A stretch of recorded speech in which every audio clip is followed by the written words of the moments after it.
everybody, hello and welcome. My name is Liz Jallion. I'm a lecturer at Loughborough University, and I want to thank DH Lboro for supporting this event, and also the School of Advanced Study for hosting us today. It should be a fantastic event.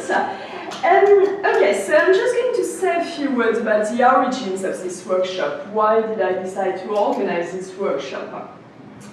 So the starting point was the Cambridge Analytica scandal. I mean, as you know, there have been a lot of fears that Facebook and other companies would stop sharing data with researchers. And this kind of discourse has come from social scientists. So, of course, you know, we have this big problem, the problem of closed data sets. It's one of the biggest problems faced by researchers today. But the problem at the moment is that humanities scholars are not really part of the debate. And I think this is a big, big issue. Okay, so we hear a lot about social scientists, we don't hear a lot about humanities scholars. So I just want to say a few words about the kind of research that I do and why I care about those issues, and I care deeply about those issues. So this is, I hope I'm not hiding the screen, this is Ian McEwan. I'm sure you know Ian McEwan, famous British writer. And basically, I was doing this project, I'm still doing this project, a history of creative writing programs. And as you might know, Ian McEwan was the first student in creative writing in the UK. He studied creative writing at the University of East Anglia in 1970. And since then, of course, he has become very famous. And a couple of years ago, he sold his archive to Texas, to the Harry Ransom Center, for $2 million. Quite a lot of money. And if you look at the finding aid online, well, you know that there are a lot of papers, but, and it's really important, he also sold 17 years of emails. Okay, so basically we know, I know because I had a chat with a digital archivist, I know that the Harry Ransom Center has 17 years of emails by Ian McEwan. But, you need to be familiar with this. It's because I knew the digital archivist that I knew about this. And I just, she was very friendly. I said, can I have a look at those emails? And she said, oh, it's going to be complicated because, it's close to researchers. We don't really have an interface. So it's going to be very complicated. But then she brought this laptop, to the reading room, and I was able to read Ian McEwan's emails. So I was so happy, it felt like, reading his personal emails. But again, it's extremely complicated because officially this archive is close to researchers. Okay, so that was, the starting point of my research. I started caring about those email archives, close to researchers. And I did a project funded by the British Academy called After the Digital Revolution, and the objective was to bring together scholars and archivists to find solutions to this problem of closed archives. So that was really the main objective, and because I'm a literary scholar, I care a lot about literary and publishers' archives, but obviously this problem is also a problem in other archives, so not only literary and publishers' archives, but other archives as well. So I had three specific objectives for this workshop. The first one was to preserve collections through data recovery, including the recovery of emails, and also the preservation was really the first objective, and also make those email archives available to researchers. I say email archives, it can be born digital archives as well. So preservation, accessibility, and also, of course, I'm a scholar, I'm interested in producing new knowledge. And I was very happy with the response to these workshops. We had lots of distinguished speakers. Jane Winters was here, Gareth Cole was here, people from the Harry Ransom Center, the Library of Congress, the British Library, so quite a lot of distinguished speakers, quite a lot of interest in these workshops. And so that ended in March, and I started this new fellowship in June, HRC Leadership Fellowship, and my starting point is the archive, the Carcanet Press archive, which is at the John Wylands Library in Manchester. Everybody is familiar with the John Wylands Library? So basically, as you may know, this archive, again, there's a huge born digital part of this archive, and it's close to researchers. So same problem, you have this archive which is close to researchers. So the overall aim is to make this archive available to researchers. So same kind of issues. Okay, so the objectives of the workshop today. The first objective is to identify common problems related to privacy in archives and digital repositories. The second one is to design strategies to make data more open and accessible. And finally, also to build relationships with external partners to make open data and privacy compatible. And again, it's a fine balance. You want to find a balance between privacy and open data. I mean, of course, everybody needs some kind of privacy, so it's a question of balance. Okay, so we are going to move to our first panel. So we have 4 speakers. First speaker is over here. I'm going to ask you to come to the front. Catherine Williams, and from the National Archives. So we are very happy to have somebody from the National Archives today. And the title of her talk is Archives Unlocked, It's All About Discoverability. So we are going to talk a lot about how to discover those materials.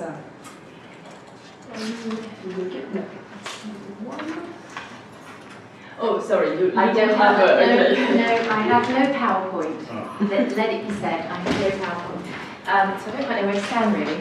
I'll stand I was joking outside the, Jenny, did you say her name was? When I picked up the badge, because I hate wearing these badges. And then I started thinking about data. You think this is me, and actually it's not me. If somebody called me Catherine, I wouldn't answer. This is what my passport says, but it's not what my mum calls me. So already I thought, well, that's an interesting point. That's false data in a way, because I don't identify as that person. I'm also married, so that's my married name. So there's all sorts of bits of information about me that doesn't give you. So I just thought I'd leave that hanging out there, because you can't trust everything, can you? So that said, I'm now going to start with who am I? So I'm Cathy Williams. I'm Head of Collections and Audience Insight at the National Archives. What is that, you may ask? Well, it's a team within the Archive Sector Development Department which leads on the design and build of the National Archives Discovery Platform. It's not the Discovery Catalogue, it is a platform, first point. And it's an information gateway to collections held not just at TNA, so it's not just the government's collections, but we have collections information relating at the moment to 2,500 archive services out there. Not collections, 2,500 archive services. So if you translate that into the collections that they hold and therefore the data that they hold, we've got an awful lot of data. And we're also drafting and delivering a digital capacity building strategy which looks at all those reasons or challenges for the archive sector to become digital by default, to increase their digital maturity. So some of those issues you're already talking about in terms of access to email collections. Remember that archivists work to codes of ethics. Remember that archivists need to be confident that the things they are letting you see, you should be seeing. So there's an awful lot going on in terms of the confidence of the archive sector in gathering, managing, and making available and preserving digital data, which isn't, I promise, just about stopping you getting access. It's about who archivists are, the role they play, the ethics of being an archivist, and the importance of managing that. It's an enormous responsibility. If you're controlling the gateway to something, it's a huge responsibility. And there is something about archivists' confidence in being able to do that. Which leads nicely on to this thing, which I'm hoping you're all going, oh, yeah, we know about that. This was launched in March 2017. The other bit of information about me is I used to be a teacher. So unless you ding a bell, I could well just keep talking. So do this, and I will stop, and then give out the homework, okay? So So, this is our vision for the archive sector. It was launched in March 2017. It comes with an accompanying action plan, as these things tend to do. But it is, as the title of my talk says, it's all about releasing the potential of archives. We don't collect collections for our own sake. We collect them for your sake, and we want to work together to release their potential. And that's the important thing here. But what this vision tries to do is set out the context. What are the challenges for the archive sector, and what's driving the need for us to revisit how we unlock the archive? So, the vision was framed around 3 key drivers of change as we saw them. So forgive me, I thought there's no point in making up words when we've already spent hours crafting this one, so do forgive me if I simply read for a second. Those 3 main areas are confidence in data and information. We've put that at the top. We've put that at the top. That's back to that our being confident that we know what we have, we know who can see it, and we know how it should be used. So, we've clarified that by saying it's about people needing to have confidence in the integrity, not just of archives, but of institutions. Organisations need to be open and transparent. High-profile inquiries into the history and culture of public, corporate and charitable bodies have highlighted the evidential value of records. You can probably already come up with examples of your own, but in our I feel like a salesperson. In our wonderful booklet, we have various think pieces that come from the sector themselves that demonstrate why we believe this is the right context within which to be pressing forward. So we have a piece about the Hillsborough inquiry and how important that was to come to the legal position, for example, that a jury found the victims had been unlawfully killed. That's massive. That is massive. So the evidential value of archives is clear there. And of course now the Independent Police Complaints Commission is going back to do a further inquiry into the behaviour of the police. So evidential value of archives is key. Technological change is the second thing. So digital technology has fundamentally changed what it means to be an archive. And archivists, and this is where we're desperate to build the confidence of the sector, there is an I in IT, and it stands for information. It's not all about technology. The I in IT is information. So it's really important that archivists demonstrate how they can help the IT and knowledge management communities by bringing professional archival practice to the digital world. So it's very important. That I is incredibly important. And the example that I was going to flag in here was eArc, which is a pioneering global research project that looks at how records and databases remain authentic and usable over time. You know, these are issues that the archivist has never actually had to face before. The record, it's a document turned into a record for long-term preservation, permanent preservation. What do you do with a database that is continually growing? What is the record in a database? Do you take a snapshot? Do you take another snapshot? Do you take another? So the fundamental essence of what a record is being disrupted by technology. And the third one, user expectation. I'm sure if we all reached into our pockets or bags, we would find a device, maybe 2 devices. So what's the expectation of the user? Society is changing, opening up new uses for data and records, posing new questions about what is collected, and that's both within the paper analogue world and in digital formats too. And an example to reference in our lovely vision, Bernardo's archive. Bernardo's went through an immensely challenging time because when people went back into their history and started sourcing information about their past, they had to deal with a very present future in terms of what people thought they were all about. So now they are a very user-focused archive.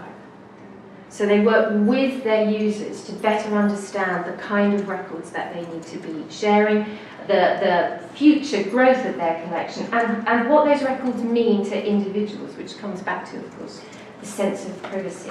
So that's the context. That's what this is all about. And obviously you can see it online at our website, blah, blah. But what are we actually doing? One of the big things within my team, and my department, Archive Sector Development, faces outwards. So we aren't about working directly with government departments to ensure the identification and transfer of records. My team, my department, are about working with the innumerable archives and emerging archives that are out there in the sector, we call it, but the sector is so amorphous and it's growing all the time. So our role is to look at how we can provide that discovery gateway into resources held all across, in fact all across the UK, because we link through to other networks. So what are we doing? Well, every year we ran an accessions to repository survey. The other thing you've got to know or remember about archives, which is pertinent to this idea of privacy and open data, is archives start with the creator. They start with the person who did the thing or created the thing, or the organisation that did the thing. So they're always about personal information in some way because they are built on the creator.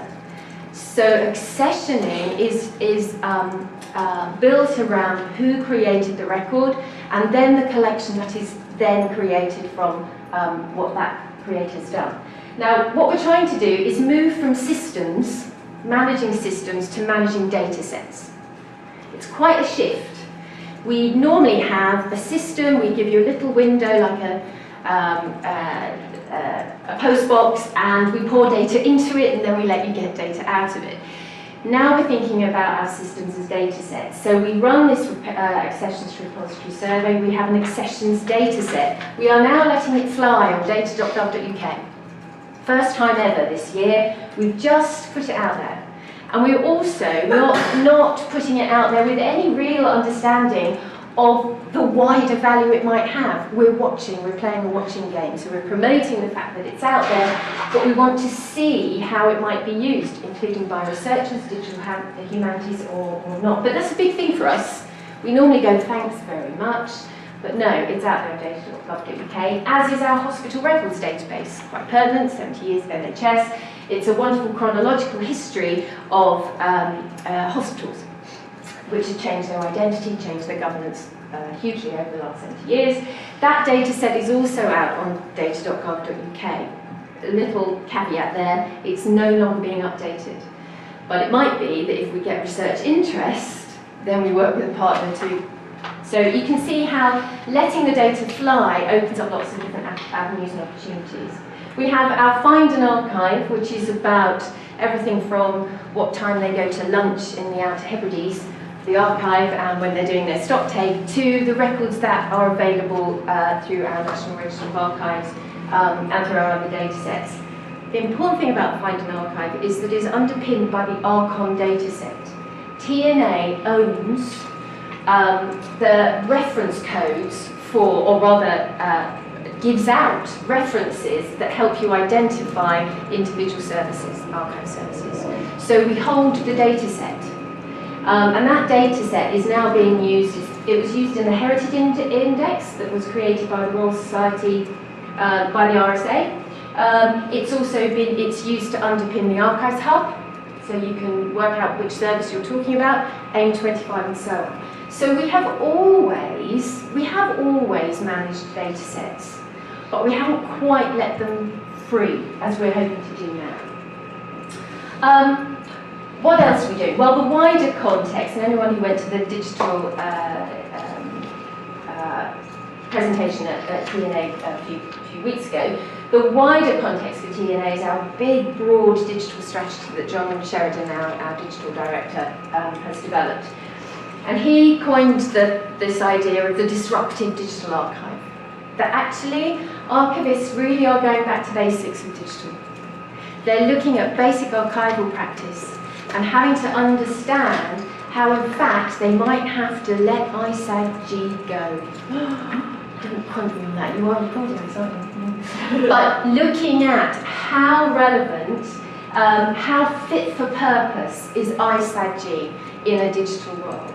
And archivists are quite happy to have those discussions. It's uncomfortable, it's unnerving, but that's where we're at. We're at this period of change Remember, we're still in a world of paper. So we are still having to manage floods of paper. In government, we've moved to the 20-year rule. We are getting, I sit right by the loading bay, believe me, we're getting paper. We're getting it every day.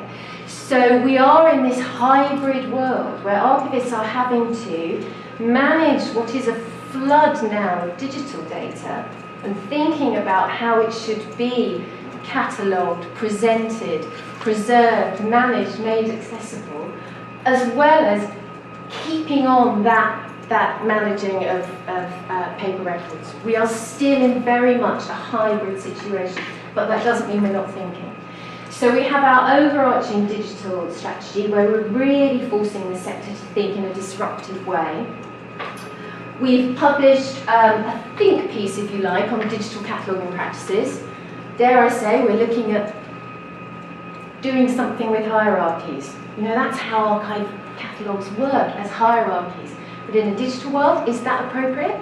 If you look at file names, the very basic level, does the hierarchical approach to cataloguing actually now work and support researchers? I was talking to Jane earlier about our Memorial Documents Register programme. We've been running a programme for 20 years, which is a statutory responsibility of ours to produce a register of where manorial documents are held. They're still used for ownership of land, for example, manorial rights. We've been running that for 20 years. Over the course of 20 years, researchers' needs have changed, the type of records have changed, it's still on an access database. But hey, we're too far in, as Macbeth said, we've got to wade on, I'm afraid, we've got to wade on. But we are very conscious that we need to think about it as a data set. Because digital research practice has absolutely changed. Longitudinal research, it offers such potential for researchers to dip into it. The other key thing that we're doing is manage your collections. This is allowing archive services, and believe me, other thing to note, researchers, some archive services still have card catalogues. They still have card catalogues. So can you imagine if you are in a one-man band archive service and people are arriving with sticks going, here you go, and they go, that's nice. How do I put this on a card? And what do I do with it? Shall I put it in a... There are services, and a huge percentage of services, who are still dealing in card catalogues. So there's an awful lot of retrospective cataloguing that needs to happen. So we talk about the sector, but believe me, it's a spectrum. So manage your collections is our way of allowing or providing an interface, especially for smaller services, to catalogue via an Excel spreadsheet using ISAG directly into Discovery, which is fabulous. And what we're hoping that does is allow those smaller services not to think they are on a very, very, very long path to digital, but for them to see that actually they can cut round the corner, that there are other ways. So manage your collections is our big thing. I did say in my little brief that I would talk about this balance of privacy and openness. All I meant was really to think about the constraints that archives work within. So it's not just about ethics, codes of ethics, but I'm literally going to read you the list of legislation, and I could have gone on. Public Records Act, Freedom of Information Act, Data Protection Act, Environmental Information Regulations, Historical Manuscripts Commission Warrant, Parochial Registers and Records Measure, Local Government Act, 1922 Law of Property Act, Tithe Commutation Act, Copyright Designs and Patents Act, and so on. We do operate within a highly legislated environment. So I know I was looking at some of the other briefs for today. We operate within a set of constraints, and some of them are very black and white. So it's something else to consider. And then the final thing I was just to throw in was this, the digital democratization of information. Again, it's how digital has changed user expectation in terms of what they can access. But at the same time, remember those other collections and information stakeholders. So as I said, the creators themselves. who may not, I worked at the BBC for 10 years in the BBC archive. I don't know why I'm going down this route because I can't remember what the name of the programme is, but there was a wonderful BBC Two programme that ran in the 70s and 80s where people did videos of themselves. If anyone can remember what it's called, please do throw it in. And they produced videos of their lives, and they were very short, and they went out on BBC Two. And then scroll on, 30 years later, the BBC decided to put them all online. Well, some of those people said, I'm not a pole dancer anymore, I'm a primary school teacher. And I'd actually rather you hadn't made that available to everybody, because in 1975 it was available at 9 o'clock for 30 minutes, and that was it. And now it's available globally, and I'm not that person anymore. So that's perhaps the best place to stop, really. Remember, you know, we talked about, and again, reading some of the other briefs, you know, if you're dead, it doesn't matter. But what about those moral and ethical, that moral and ethical position? Just because, is it right to? Just because we can, is it right to? And you have to think about the context within which people offered information about themselves and offered up themselves. So the other thing that we did when I was at the BBC was, it seems so obviously foolish now, but we put our catalogue online. We put the whole catalogue online. Blink and you'd have missed it, but we put the whole catalogue online in this shift to open data, public organisation. But of course, again, the internal catalogue had an awful lot of contributor data in. And back to the pole dancing example, we had to take it down within days because, of course, people did vanity searching, and they came up with all sorts of things. Local news may have reported on somebody who was being accused of, I don't know, some dreadful crime, and their name is out there as accused of, but the follow-up that said actually they were acquitted, that's not available for some reason. It may not have got reported, it's not so interesting, so sexy, is it really? So it's suddenly making that data that was crucial to the BBC openly available was just plain wrong because of the impact on people. I've kind of gone off tack really, but I'm going to stop there. The idea was to try and put, perhaps I feel like I'm putting the archivist's case. You know, we're doing our best, it's quite tough. TNA are trying to drive this forward and supporting archives to do it. We are moving to a digital position, but remember, we are still in this hybrid world of managing paper and managing digital at the same time. So we need to work together, I think. Absolutely, thank you so much. Okay, so our next speaker is Emma Kenny from the Parliamentary Archives, Houses of Parliament, and she's going to talk about information sharing within Parliament.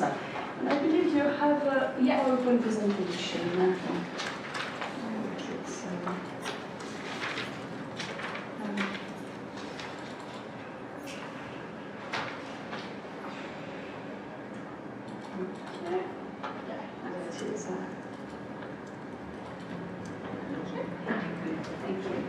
Good morning, everybody.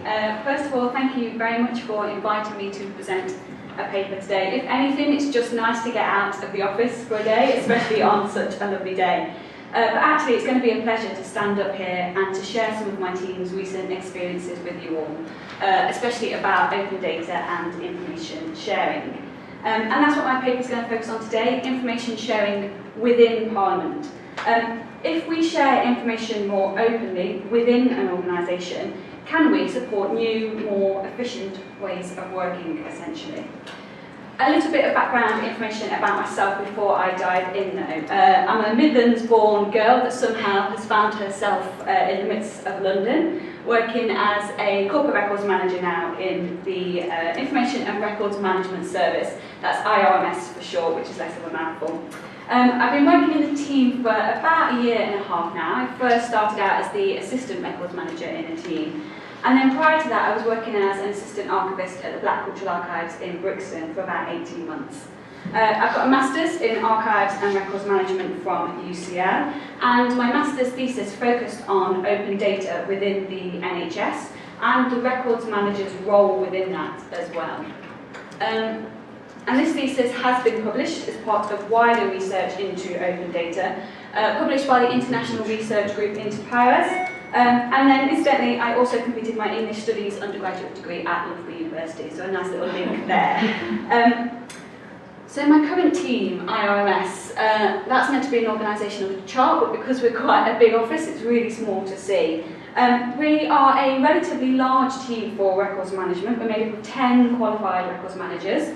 The team itself sits as one of 3 teams within the Parliamentary Archives office, the other 2 teams being the Preservation and Access team and the Public Services and Outreach team. Sometimes we feel a little bit like the isolated part of those 3 offices because we are the records management aspect of it, even though what we do is so fundamental to what the other teams can ultimately do. But sometimes we do feel a bit alienated, but that's part of some of what I'm going to be talking about today. The Parliamentary Archives office itself actually sits within the House of Lords, but we offer what is called a bicameral service, so that means that we offer service to both the House of Commons and the House of Lords staff, essentially. And my team, IMS, we are responsible for setting the Parliamentary Information and Records Management Policy, which, if you are at all interested in reading, is available publicly on the Parliament's website. The policy and the work of RMS, and this is a really important point, applies only to the administrative staff of both Houses of Parliament. It doesn't apply to individual MPs. That's because they are data controllers in their own right, and that also includes information from constituents and also the MPs' own staff as well. So just to set that principle out in advance. The Information and Records Management Policy for the administrative staff, as you might expect, sets out the practices which Parliament must follow in relation to the creation, the maintenance, the management and destruction of its information, regardless of the media on which it is held. So when we try and define what is a record, we try and just explain to everyone across both houses that it's just all types of information, regardless of media. Do not get obsessed with the idea that a record has to be a certain type of format. The policy also describes the arrangements for reviewing information and transferring to the Parliamentary Archives. We're not government, we're Parliament, so we don't transfer anything to TNA. We are fully responsible for our own archive and transferring information to their posterity. The policy is signed off by the clerks of both houses, and actually it's a well-established and a very mature policy now. The first version was published in 2000, and it's been updated regularly since then, especially to take account of significant information management changes. So, for example, the increased use of social media. IMS not only sets this information management policy, we also, and in some ways perhaps more importantly, support staff in adhering to the policy. And as a team, we are extremely customer-centric.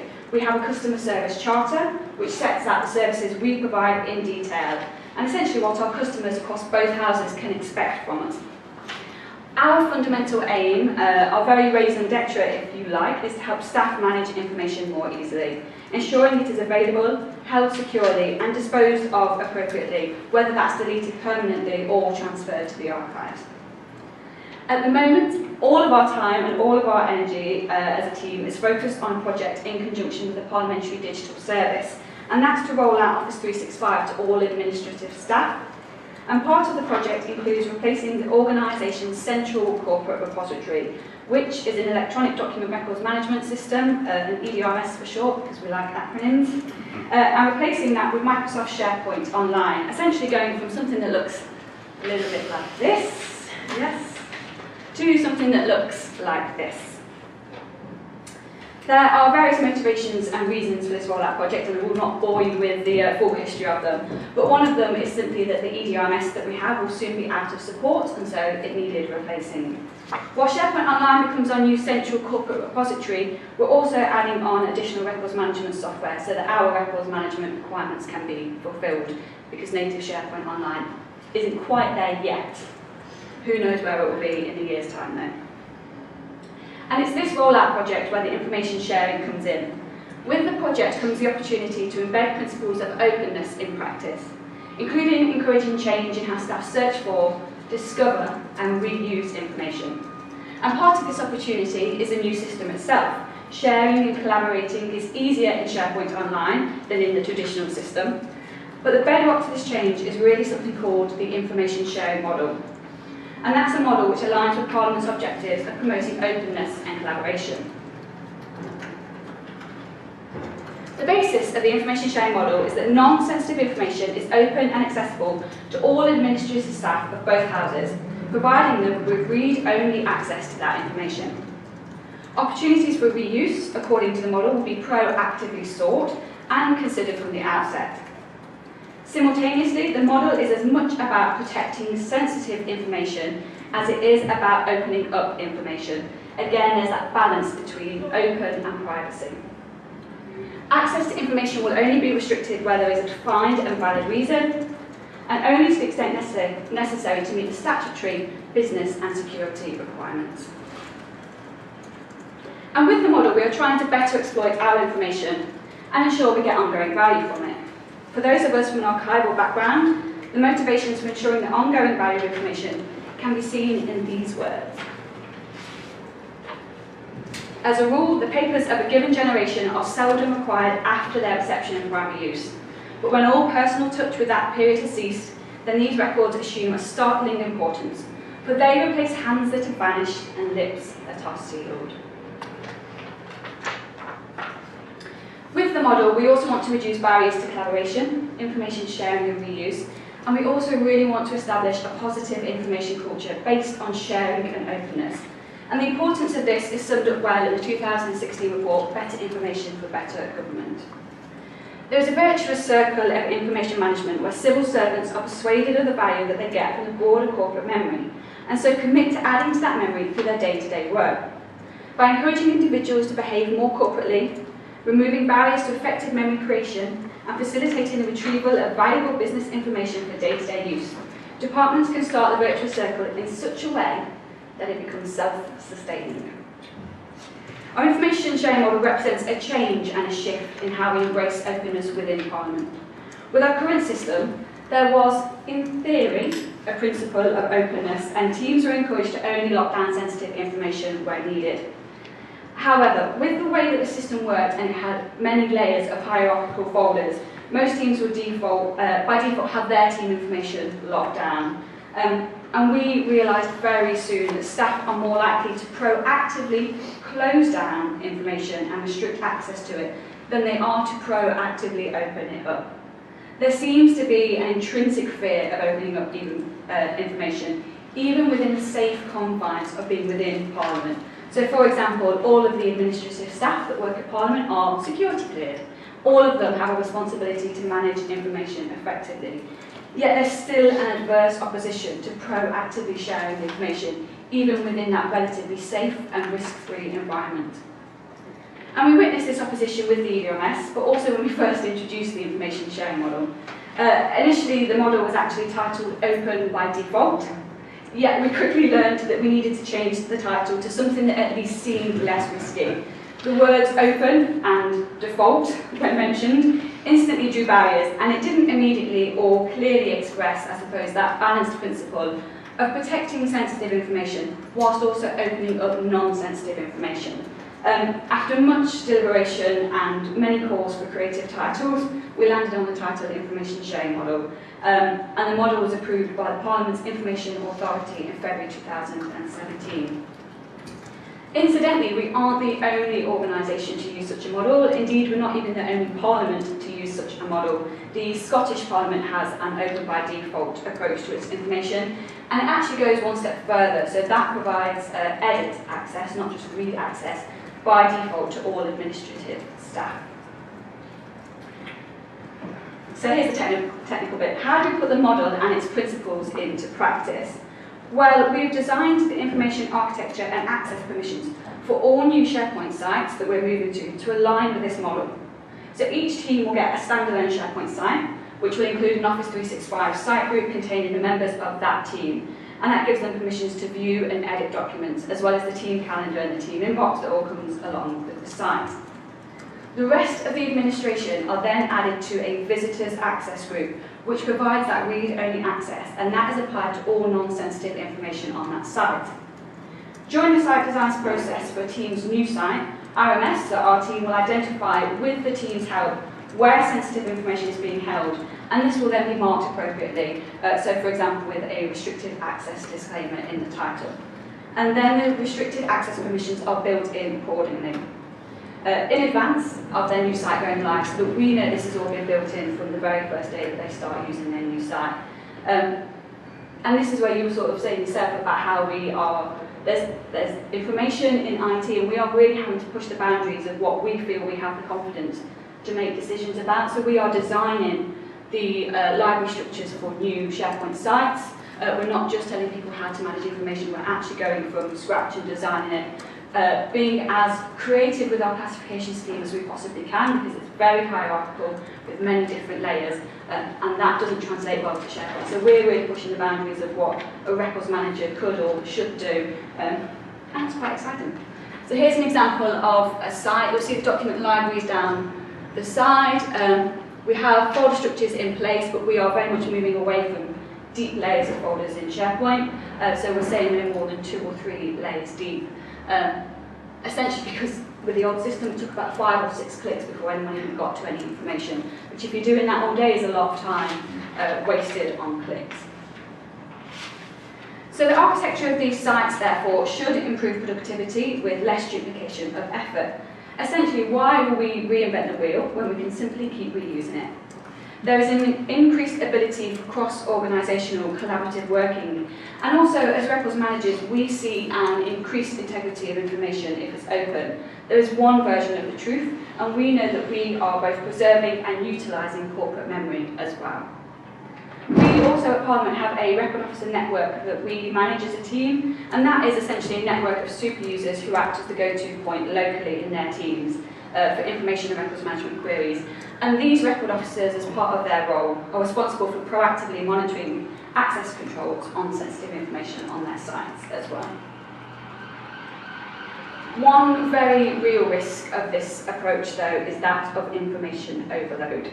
Searching, though powerful in SharePoint, may be less relevant if returns, you get hundreds of returns from lots of different sites. Staff will be trained and are being trained to understand the powerful search function in SharePoint so that they can hopefully search and filter effectively. And another grey area with the model that is yet to be ironed out is how we treat closure periods for information when it's transferred to the archives. So if the information is open in SharePoint, should we be applying closure periods upon transfer? Is there a difference in opening information to administrative staff compared to opening it to the public and researchers once it's in the archive?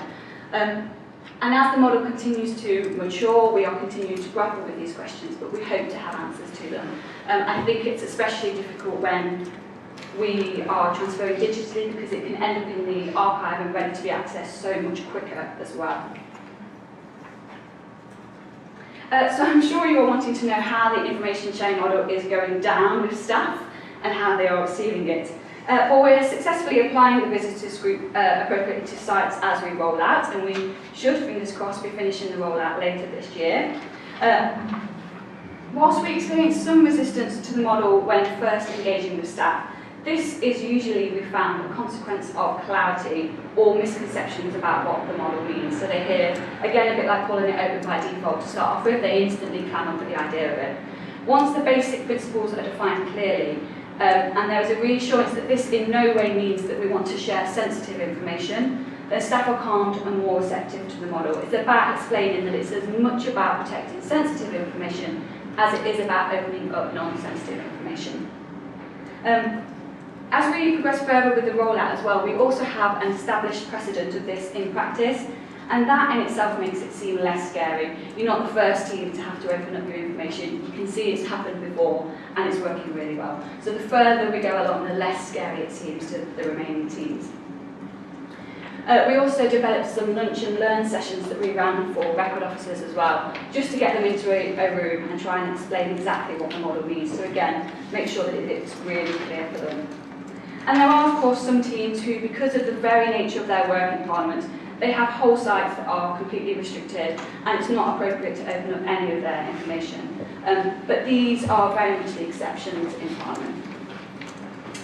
We do also have long-term visions for the information sharing model, visions that we hope to embed once we have completed the rollout at the end of this year, by encouraging staff to search, discover and reuse information to hopefully essentially save time, prevent duplication of effort, and to utilise corporate knowledge.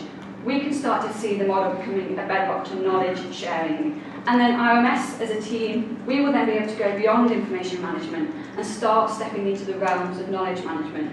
And that's where we feel the power really lies. But that's definitely a discussion for another day. So this is an example of the self-sustaining circle, starting with individuals going round through to team, to corporate knowledge, and then back in that self-sustaining way. That's the end, so thank you very much for listening. I'm more than happy to take any questions after today if you've got any, or later on. Thank you very much. Okay, thank you, Emma. Our next speakers, Olivier and Charles Oppenheim from Robert Gordon University. And the title of their paper today is Archival Research and Data Protection.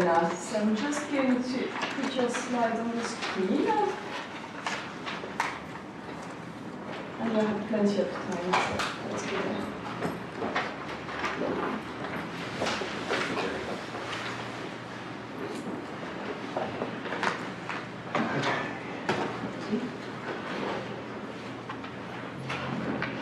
Hello everyone, so I'm Adrienne Muir, I'm Professor of Information Management at Robert Gordon University. And I'm Charles Oppenheim, who's a visiting professor at Robert Gordon University, but my last proper job was Professor of Information Science, Head of the Department of Information Science at Loughborough University. I'm ex-Loughborough as well, I'm like Reese and Emma. So the reason we were interested in this event is because, first of all, Cambridge Analytica, Charles was doing subject access requests to Cambridge Analytica. So when the scandal first broke, really before it became widespread knowledge, I decided to put a request into Cambridge Analytica to find out whether they held any information on me that was under the Data Protection Act. And after an appropriate period of time, and I had to pay them £10 for the privilege, they came back and told me that they held no data on me at all, and I don't believe them, but that's another matter. And also, in last semester we were teaching our students about the new GDPR, and they were asking us interesting ethical questions about access to personal information in archives. So, and also genealogical research. One of my grandfathers, there's some mystery around his parentage, so I've been looking into it. So I was at the National Registers of Scotland, and it's okay, I found the record. First of all, he's got two names. It's like, he's got two names, okay. But then, no, you can't see the digitised version of his birth certificate because we want to protect his privacy. He's been dead for 30 odd years. Everyone on this certificate has been dead for more than 30 years. But you can send away for a printed copy. So as a researcher, and not as an information person, I'm kind of like frustrated, don't understand why this is the case. So this is kind of where we're coming from when we're talking about this.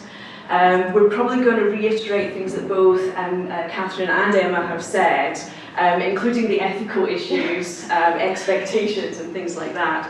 And Charles is going to focus more on the legal issues because he does a lot of training in data protection, and I will maybe do more on the kind of ethical issues side and on archival practice, which of course you can, in the discussion, you can bring more into it because neither of us are practicing archivists or record management managers.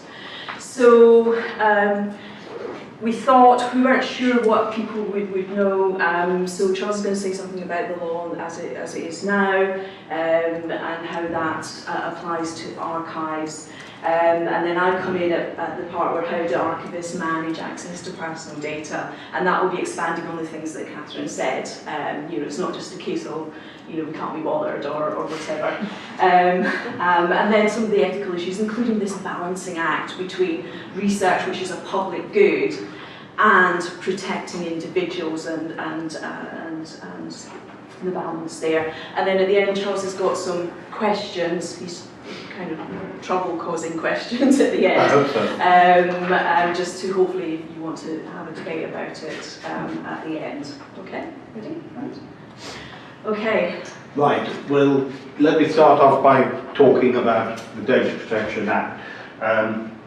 Now, you will all be aware of it because you will have had emails by the ton from organisations you've never heard of, basically saying either we've updated our privacy policies, click here to read it, or quite often we need your express permission to continue to process your personal data. And indeed, I'm sure you, like me, in some cases have not bothered to reply when they've said we need your express approval, because you don't really want to hear from them again. And in fact, in some cases, I have continued to hear from them, even though I declined to agree to consent to receive stuff. But so be it. You will be aware that this is all to do with the GDPR, the General Data Protection Regulation, which was passed by the European Union a couple of years ago. Just to explain the difference between a directive, an EU directive, and an EU regulation. An EU directive, which is by far the more common piece of legislation that the EU does, is basically an invitation to member states. You need to change your law, and this is a rough idea of how you should change the law. Where the regulation is much stronger in position. You will change the law, and you will use these words in the new law, except where we decide to give you some discretion, which is actually said in the regulation. Things like member states may choose to do X, Y, Z, then the member state may or may not choose to do it. But an awful lot of the wording is set down. And GDPR came into force at the end of May, and we have a new Data Protection Act, 2018, which basically says GDPR applies except in these certain circumstances where we had some leeway.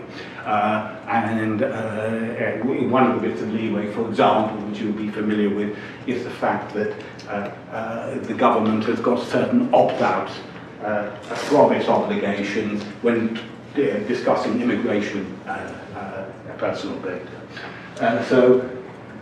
Which is controversial, but nonetheless the government has done so. Okay, so that's the general background. You will be also aware that there's been a lot of panic about the GDPR, which is actually bloody stupid, because it really is just about good practice, and it's not, you hear talk of all these heavy fines. The most extreme case I've come across is where a school recently, in the last few weeks, instructed parents that you are not to put your child's name on their sandwich boxes when they come in, because that would be a breach of data protection law. I mean, that's a total nonsense, complete nonsense. So people are in panic mode.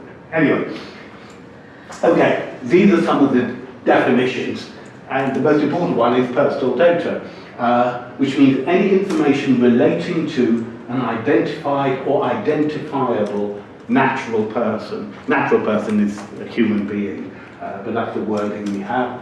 And that identified or identifiable natural person is called the data subject. And so identified is straightforward, yes, here's your name. So Charles Oppenheimer is an identified person, but identifiable is a bit more subtle. It's someone who can be identified directly or indirectly by reference to some sort of identifier, which is things like an ID number, location data, etc., etc. Or to one or more factors specific to to them, which could be all sorts of things that you could see, but if within a small group of people you are identified as the only female, that makes you, or a description is made of just one female, and you are that one female, well then clearly you are identifiable from that. There's also special category data, often called sensitive personal information, which is material about race, ethnic origin, political views, religion, trade union membership or non-membership, genetic information, biometric information, your health, your sex life, sexual orientation, and that is subject to particularly stringent rules about what can be done. And this is all associated with the General Data Protection Regulation, Article 4.1. So, if we go on to the next slide. There are important basic principles which were in the old Data Protection Act prior to the 2018 Act. They've been slightly reworded, but the same basic principles apply. And this applies not just to archives, but to absolutely anybody who's handling personal data. And basically, the various rules, you can handle personal data as long as it is subject to one of 6 different criteria. It can be any one of those 6. I'm not going to go through them all, but the first one, or one of them, is that this is the one you'll be familiar with, that the individual has given their explicit consent to the handling of information about them. There are others like performance of a contract. You're in a contractual relationship with an organisation, say, which really doesn't apply to archives, so I'm not going to go into that one. But then we have processing, that's handling the information, is necessary for compliance with a legal obligation that the data controller, the outfit who are handling the personal data, is subject. And it could be, for example, that the National Archives has certain legal obligations to hold and process personal data, and we had a list of the various acts which they're subject to, and therefore you don't need the explicit permission because you're obliged to in law. Similarly, for archives, there may well be the processing and necessary performance of a task carried out in the public interest. And how you define public interest is open for debate, or in the exercise of official authority. And then, processing is necessary for the legitimate interest pursued by the controller. And this is the one which an awful lot of people don't seem to pay attention to. They think, I must get explicit consent, but you don't have to if it's within your legitimate interest to handle that personal data. But in that case, that is subject to the balancing right that you should not override the interests, the valid interests of the individual concerned in terms of their wish for privacy and so on. And so this is where you literally have a balance, and the law doesn't give a clear-cut answer.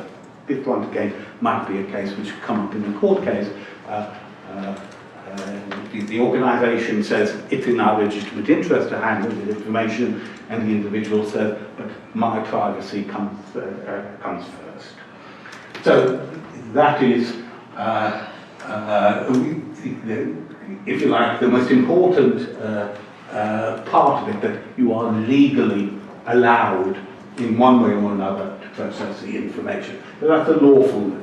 There must be fairness and transparency in that handling of information. There must be specified purposes. So, the organisation must say what the reason is that it is handling the information and what it's likely to do with it. There should be data minimization. In other words, don't collect more data than is actually needed for that purpose or purposes. Must be accurate. Storage limitation means you shouldn't keep it for longer than is necessary. So, for example, I know of a case of a friend of mine who had an account with a mobile phone company, cancelled it, and discovered ages later that they still had that information, all the information about him, and he'd objected to that. Now, there is some justification for keeping data a bit longer than the end of a contract, say, because the organisation might want to know, hello, we seem to be losing an awful lot of clients in the age range 25 to 35, let's do some marketing. So there might be some justification, but by and large, the storage limitations should be respected. You must have adequate security, appropriate for the level of data, the detail of the data, and the sensitivity of the data, and of accountability. And the classic thing there is a subject access request, where somebody can demand to know what is held about them, and the right to be forgotten, which is the right to say, I want you to remove that data which you hold about me.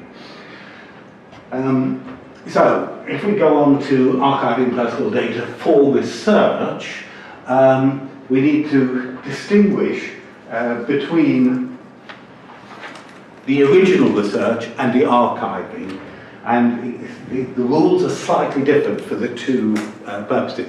So if somebody is collecting data for a research purpose, there are certain rules about what you can do, how you can collect it. And then separately, there are certain rules for an archive, having received that research data, what they can offer it. And this is the sort of wording you see, archiving purposes in the public interest for scientific or historical research or statistical purposes. So personal data may be stored for a longer period if it is for these sorts of purposes. And there you have the issue of the balance between protecting the rights and freedoms of the data subject and maintaining an archive for research purposes.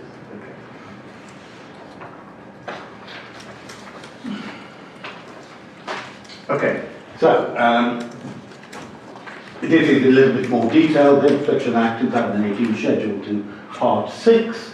That certain GDPR provisions do not apply if they would prevent or seriously impair the achievement. So what that means is the individual does not necessarily have the right to object to material being held in an archive if it is appropriate that it be kept because removal would seriously impair the achievement. So there's another balancing act. And the crucial issue, the balance, if it is likely to cause substantial damage or substantial distress to the data subject, then the data subject may well be able to object. Okay. So again, it's the balancing act between openness and protecting privacy. This is a completely unscientific example. I just had a look at various archives and look at the statements that they make and their finding aids and various other things. The thing that's really frustrating is when it says this archive or these records are closed because of data protection, with no further explanation, no idea whether they'll become open at any point in the future. And you kind of, if you are someone who wants to use those archives, you may not understand why this is the case. And you might also see, I saw a statement the other day where it's like, these records are closed for 75 years because of data protection. Where does that come from? No, obviously the sort of registry, the registers, National Register, it's like, there's more of an explanation. It's like, well, this is closed for 100 years because we're assuming this is the lifetime of an individual.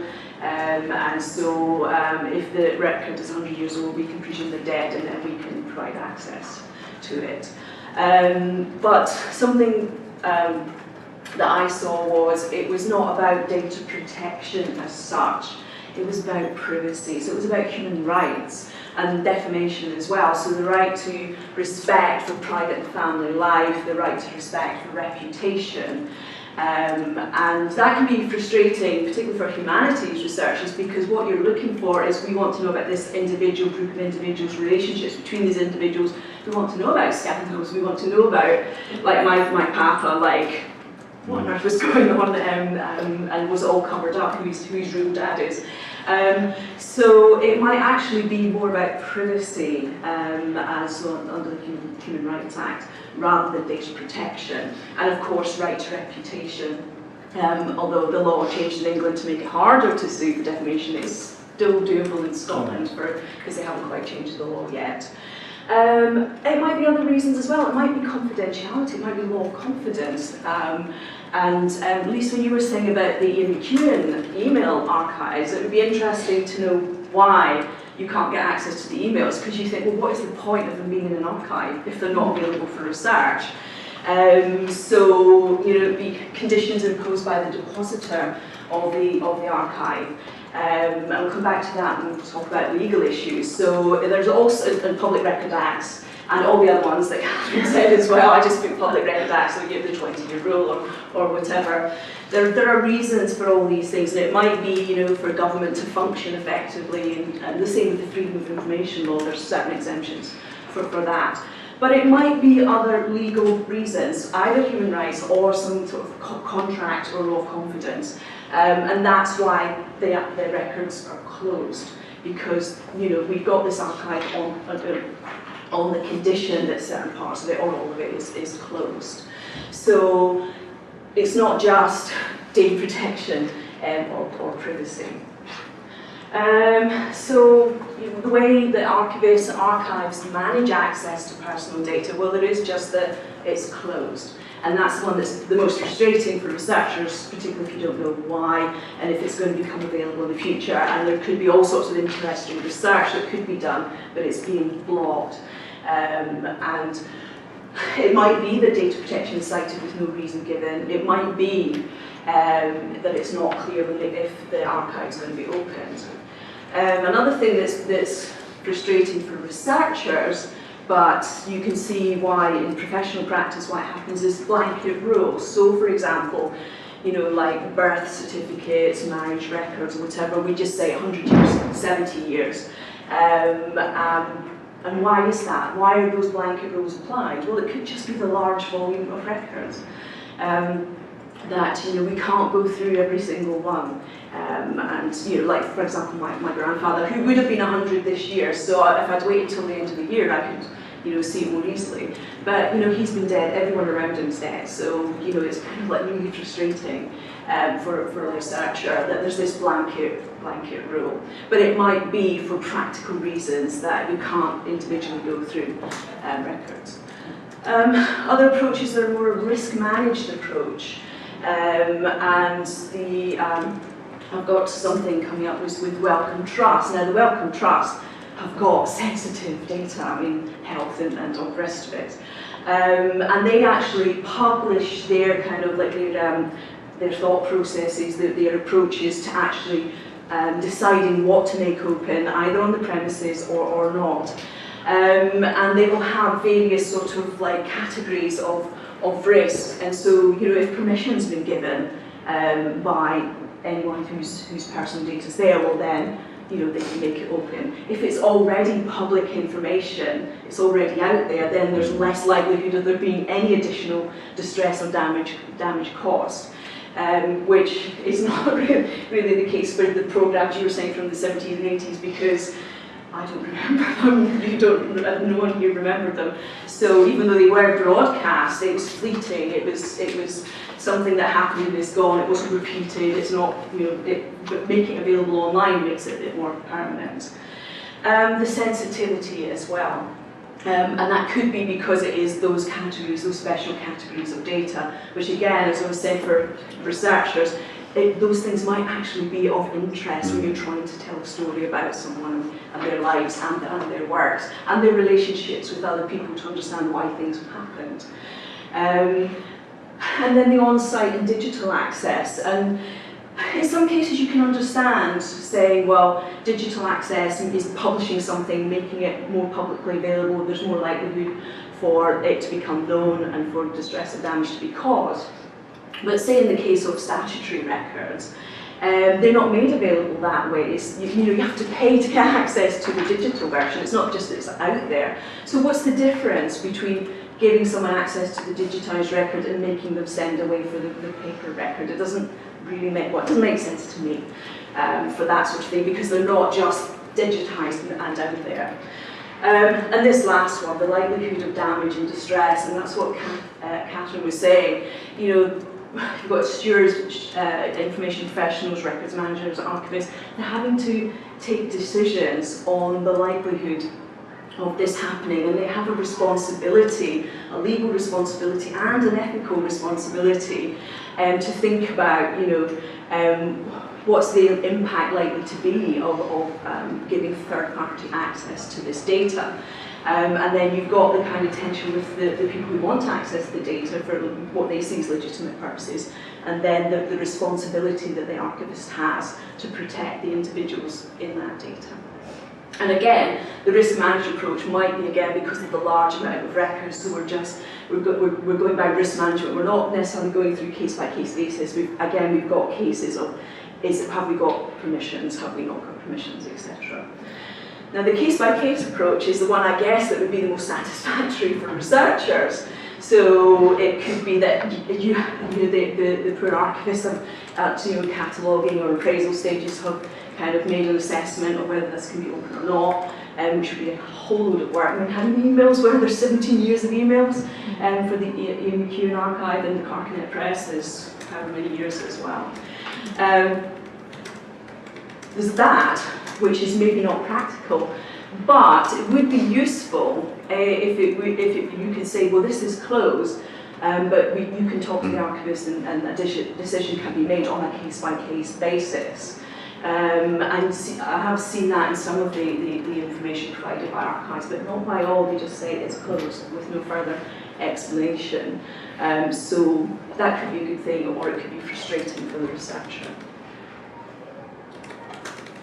I just put this up because when I was looking at the Wellcome Trust, and you can see it's under review because it was before May the 25th when the new law came in, so this is under review. But I just thought this was so useful to have the decision sort of tree there about, is it personal data in the first place?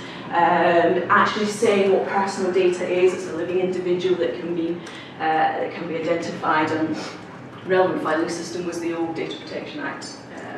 1998 terminology. And so it actually explains to researchers, this is how we've decided whether this is open access or not. And so in some ways that kind of helps matters, because it's out there, it's transparent, and how we've made this decision.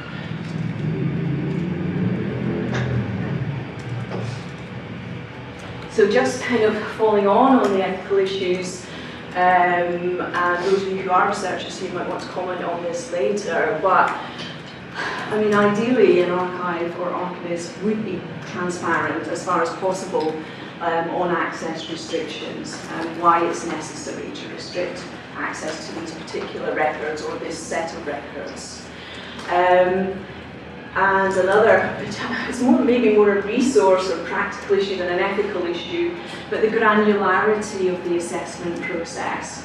And it would be great if it could be a granular process, that there's as much assessment in advance of making things available of whether they can be accessed or not, and whether that's a priority or not over time. And then the other thing I was thinking of, and having been someone who's actually worked on cataloguing donated material to a national library, not a national archive, but a national archive, is some of the conditions placed on these collections is kind of like, so we're basically going down to this country house, and we're going to be in the freezing cold with no food and drink for the weekend, and we're going to do stuff on your collection. And none of our readers are getting access to it. What is going on here? Or, if you take a deposit if it has got very stringent conditions on it, and why would you take that? So, for example, if you go back to the queue and emails, why would you agree to that? What would be the purpose of having it when you can't make it available for research? So again, that's potentially an ethical aspect.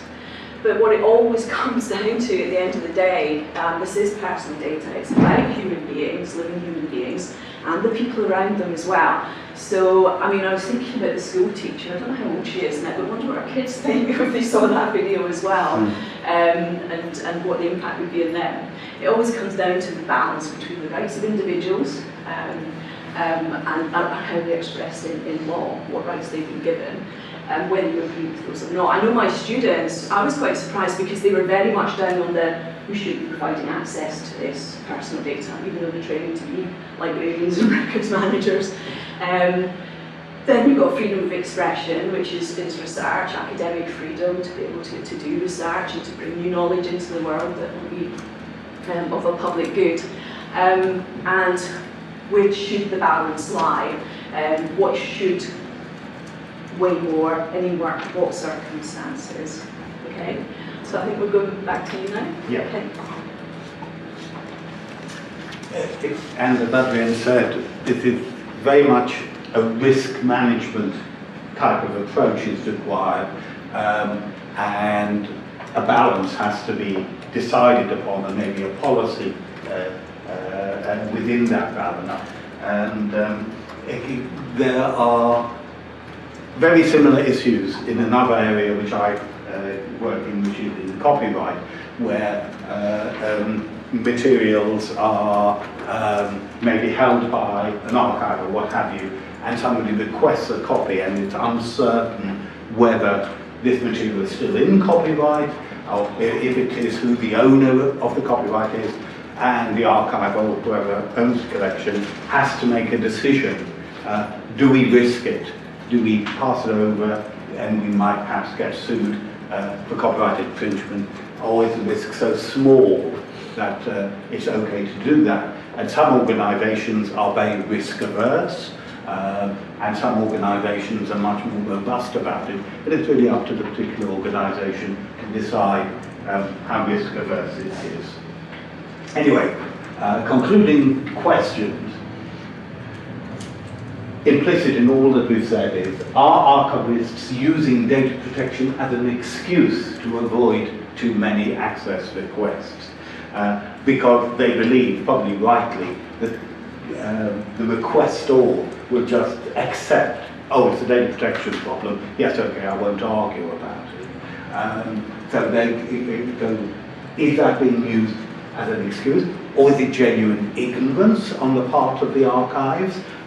And maybe they're in panic mode because of the GDPR, and we better not do anything because we might get into trouble. Do they simply not have the resources to carry out the necessary risk assessments for the material? And that may very well be the case, and it's a perfectly valid explanation. But it comes at the end of the day down to, is data protection the real reason why refusal is given? And that's something which we could perhaps discuss later on. Final thing there is, the National Archives have produced advice for the whole archive sector on data protection. And that's the URL for it. I presume that these slides will become available or what have you, but I'm not expecting anybody to actually write that URL down. But it is within the National Archives website, and you can see the length of it. Archive sector, advice and guidance, managing your collection, archives, data protection law UK, GDPR, FAQs. So it's quite a long URL. But it is advice for the whole archive sector. It is not just internal TNA stuff. This is advice for the entire sector. And it's actually, I've got to say, it's very user-friendly. So the ICO, the Information Commissioner's Office, has got a guide as well, because I was looking it up for the local authority who said 75 years for employment records, just to see what they said on that. Right. So there's another guide as well for the ICO. So that's okay. us done. Great, thank you. Okay, everybody, shall we start again?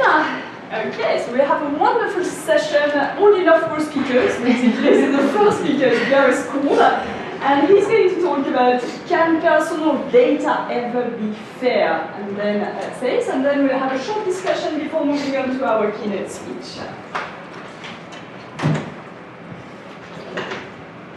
Okay, firstly, thank you to Lise for inviting me to speak today, and for everyone else for listening. Hopefully you'll still be here by the end of the presentation. So yeah, as Lise said, I'm Gareth Cole. I'm the Research Data Manager at Loughborough University. We do sport. And yeah, I'm going to talk about, can personal data ever be fair? And fair is capitalised for a particular reason. Does anybody know why? Jane's not allowed to answer. No? It's an acronym and it's in the... It is in my yeah, who's read the abstracts? Yeah. Yeah, so FAIR stands for findable, accessible, interoperable, and reusable.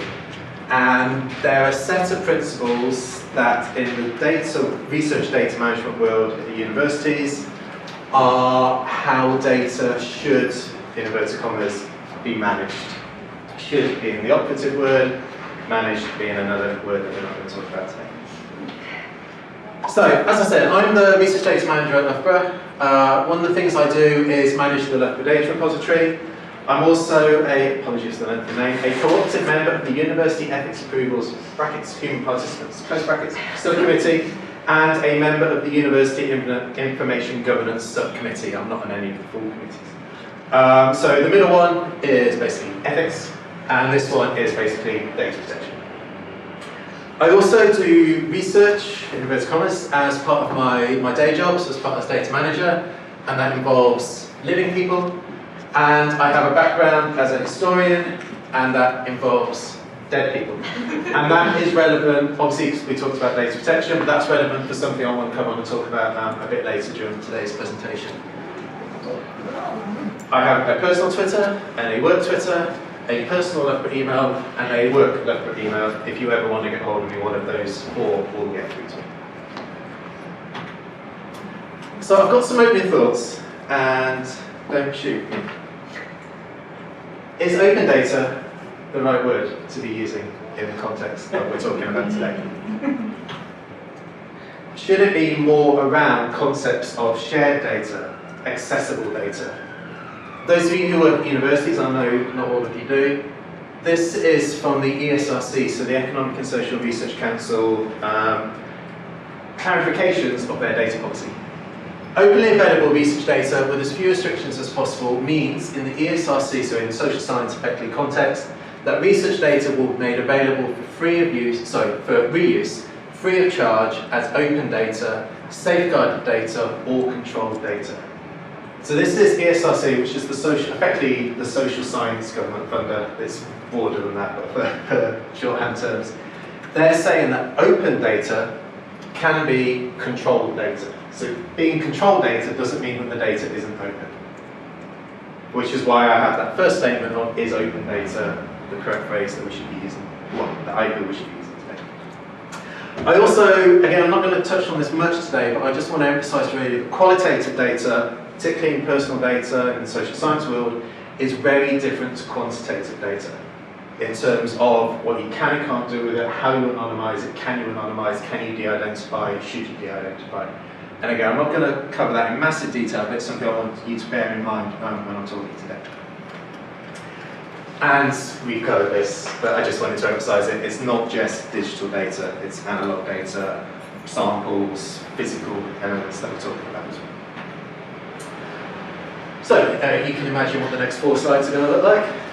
That obviously does stand for fair. I only just realised what I could also stand for, so apologies for all that, for anyone watching the slides later. You'll see in the next slide. So basically, F stands for findable. I put there, fortunately.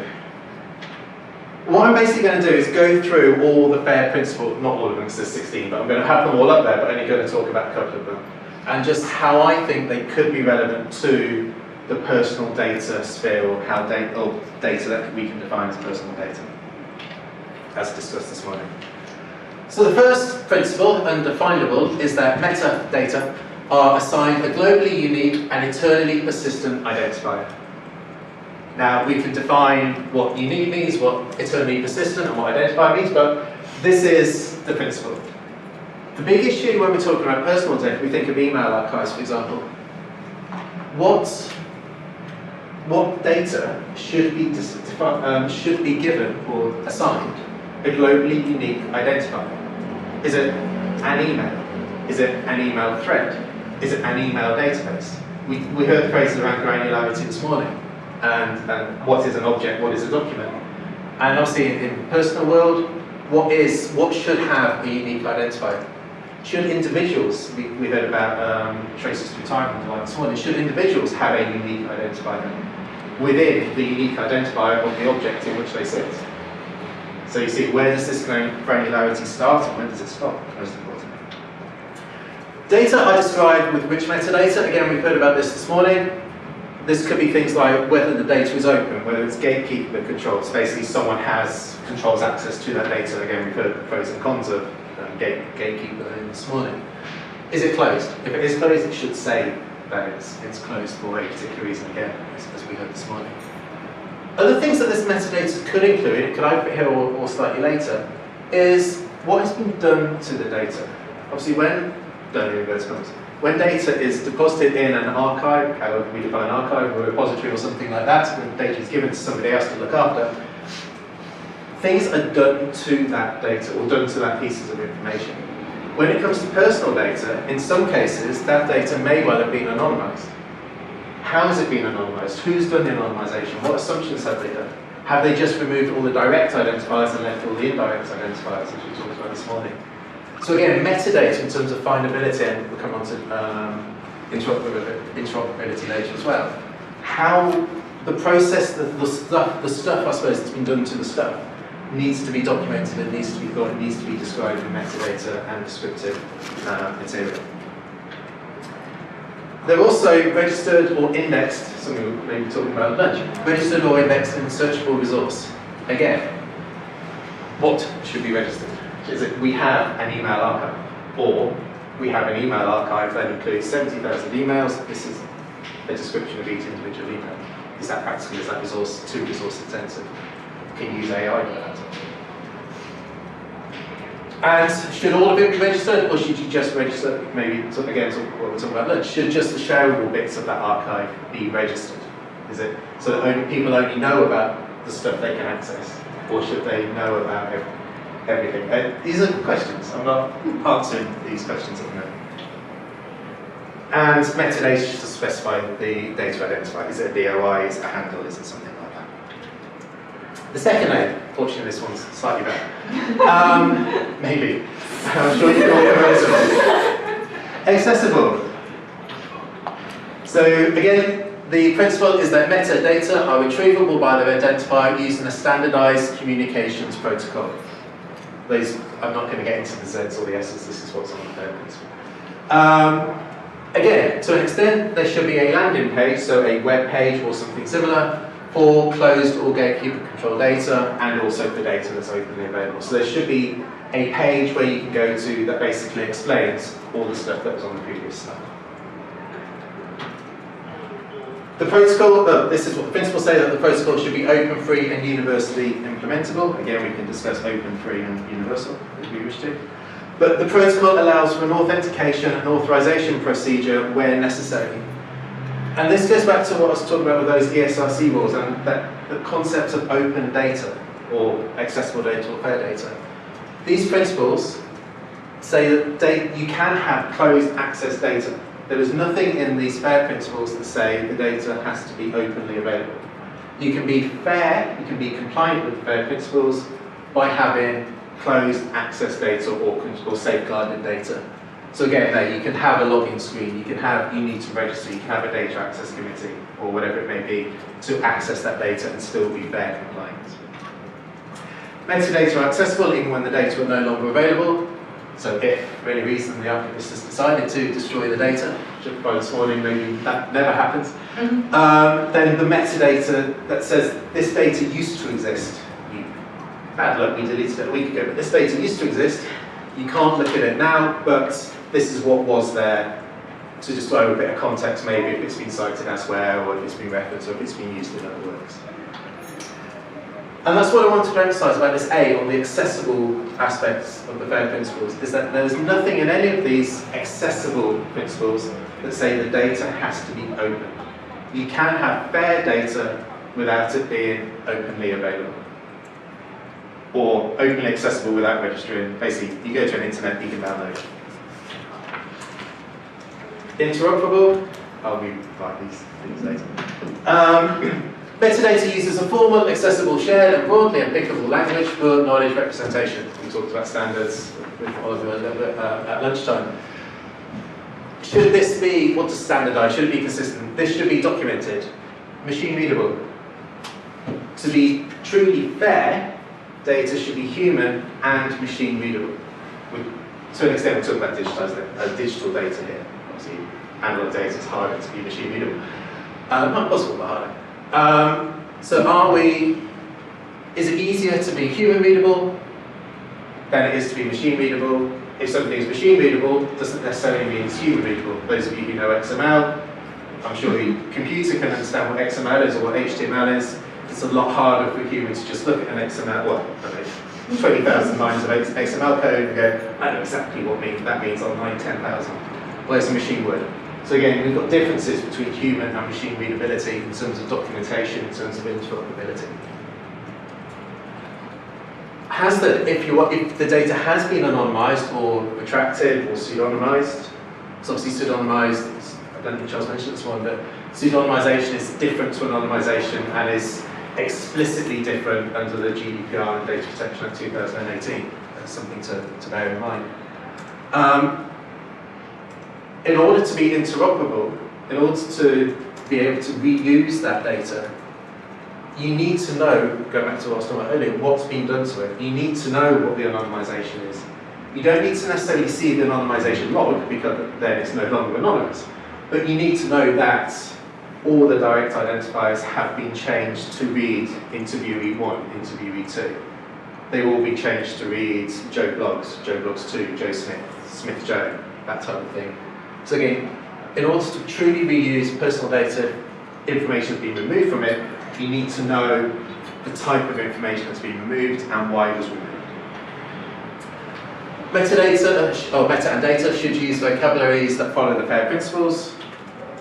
Metadata should include qualified references to other metadata. So basically, X should describe Y, Y should describe X, and you should know what each of that means. So again, we talked about, this is an ideal world, resource intensive and all that, I fully take all that on board that we had this morning. But things like personal identifiers, so BF, etc., ORCID for living academics, or those academics who are currently practicing at the moment. Should those identifiers be included in the documentation or within the data that's being deposited in certain circumstances? If you're taking the archive of a well-known author or well-known actor or whatever it may be, they've probably got an identifier on Wikidata or on VF or something like that. Should you include that identifier to help that linkedness or that interoperability between the various data sets or the various pieces of information on the web that include that person? How practical that is, I accept, is a different question, but if we think of principle versus reality. Reusable is different to being interoperable. Metadata should have a plurality of accurate and relevant attributes. So to an extent, when we're talking about personal data, access conditions and access restrictions, what can or can I not do with this data that you've given me, or that you're not letting me see. Metadata are released with a clear and accessible data usage license, and for personal data, or personal sensitive data, I'd also add that should include things like ethical approvals, ethical clearances, if they exist, that type of information as well. So again, it's not just the legal side, it's that ethics side that was discussed this morning as well. Metadata, we talked a little bit about provenance and archival collections one actually, so it's quite out. Metadata are associated with their provenance. Do you still have the deposit agreement? Do you still have the permissions? Do you still know what the why was that data collected in the first place? Do you have if it's a group of, I say, interview transcripts or something like that that's being deposited, do you know what, you've got the legal side of what you can and can't do under the Data Protection Act, but do you know what the ethics consent was from those participants? Because those participants, for example, could have said, you can use my data for this project and research related to that project. So it's slightly woolly language, but that type of thing. If those interviews are then deposited in an archive, but that ethics permission is not carried on through, you could then actually be in breach. You could be legally okay under DPA 2018, but you could be in breach of the ethics that data was collected under in the first place. So again, I just want to emphasize, as was discussed this morning, we're not just talking about the legal side, there's the ethics side which I think is critical. As someone who sits on an ethics committee, probably ought to say that. And the other key, again, we can talk about standards till the cows come home. But the meta and the data should meet domain relevant community standards. So that is a whistle-stop tour through the FAIR principles. I'm sure you're all fully expert now, you know exactly what the FAIR principles are, how they relate to personal data.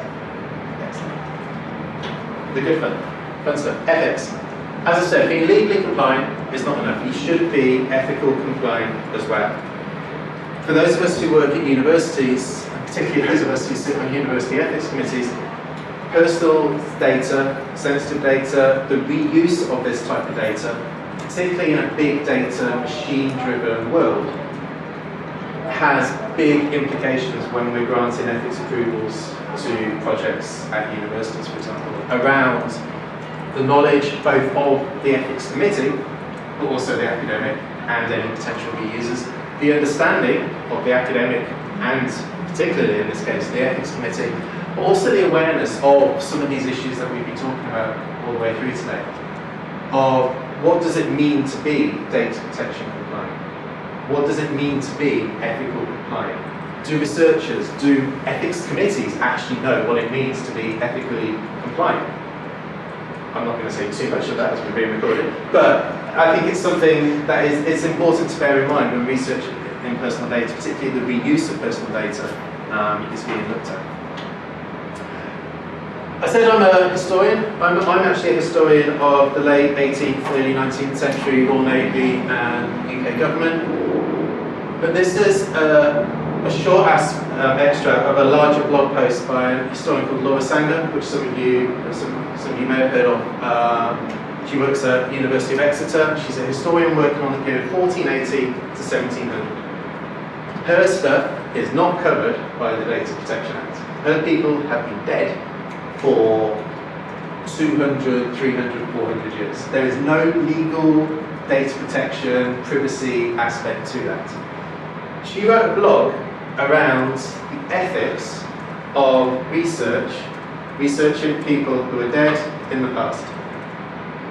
And I've skipped all her detail. My conclusion was to conclude, as all good essays should finish.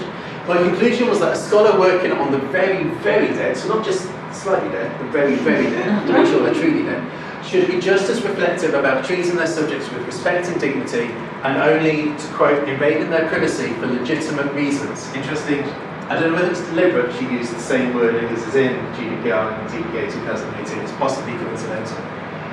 Invading their privacy for legitimate reasons when there is proper justification. So what she's talking about there isn't anything around legal. None of the stuff that she's working on has been through university ethics committees. There's no need to go through university ethics committees. But you're still working with individuals. You're still dealing with people who their ancestors, descendants, are probably still alive today. Those descendants may know who those ancestors were.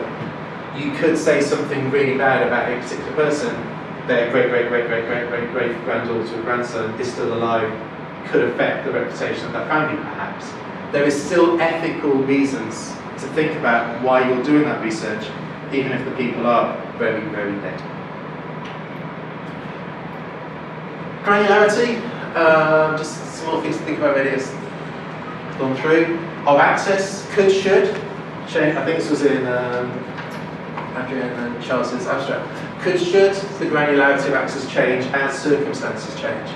E.g. if a person passes away, does that change the access to that archive? How does the archivist know that that person has passed away? One person passing away in an email archive, let's take that as an example, does that actually affect the access from a data protection point of view?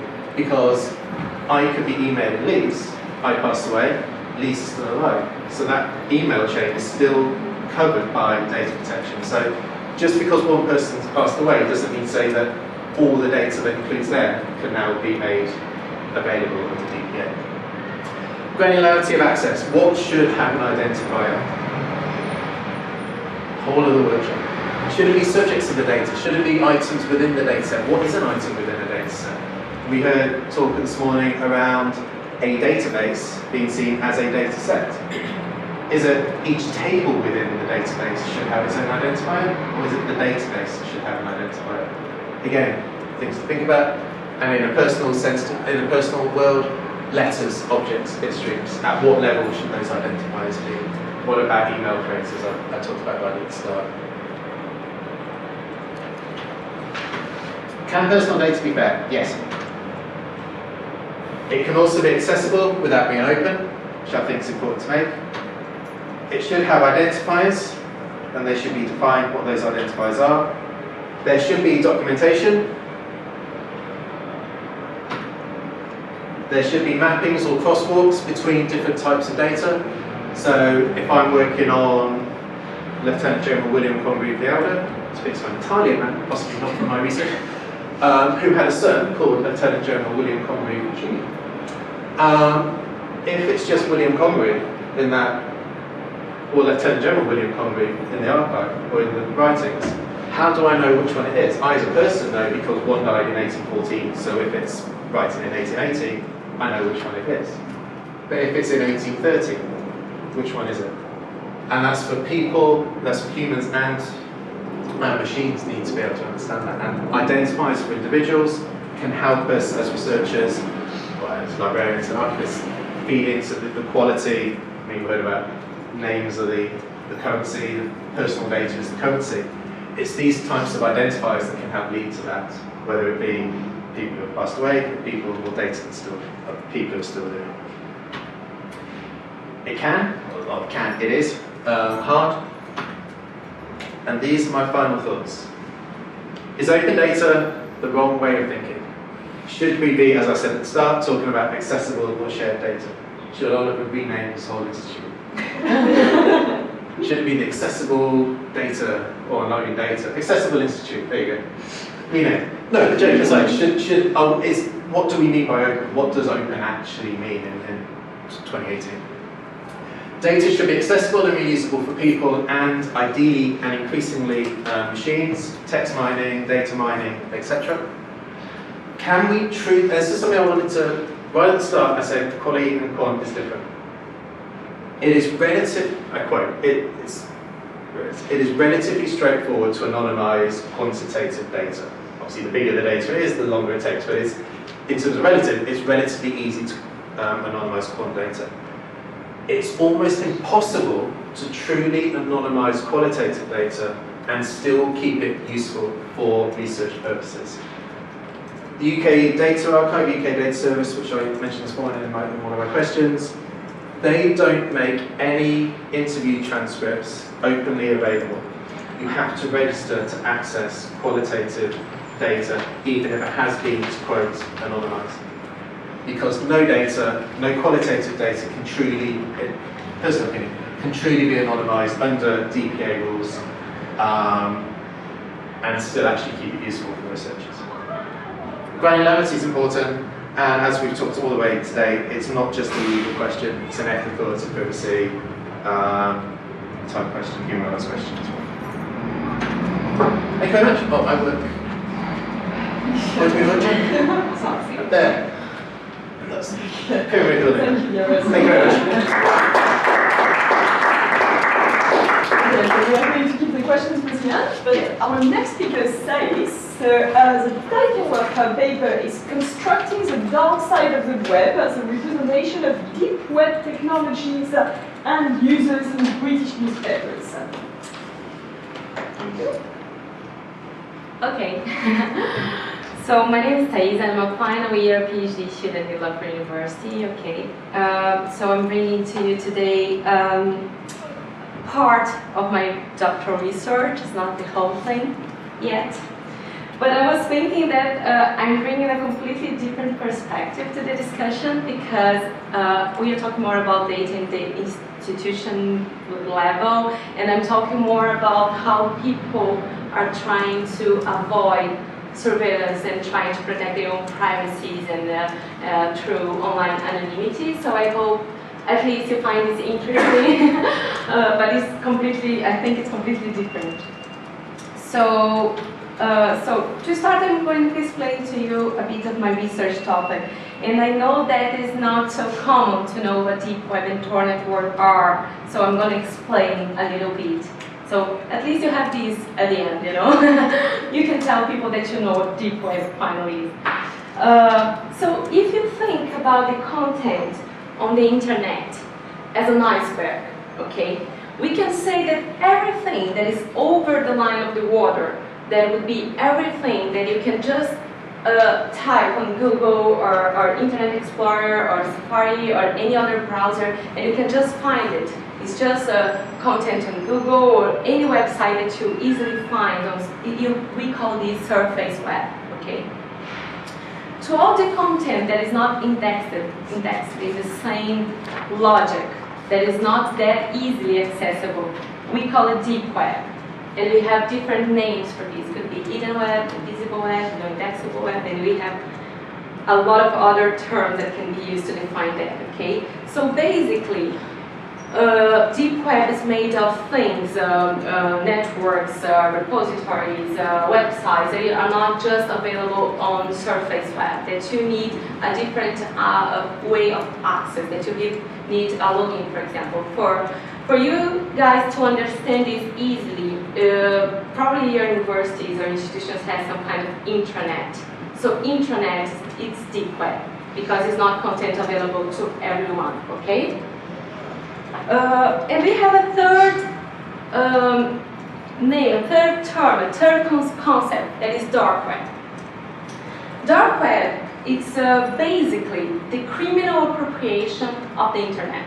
So you can have dark web on the surface web if you have cyberbullying, and you can have dark web in deep web if you have a network that is not accessible in the same way as surface web, but is used for criminal reasons like to buy drugs or anything else.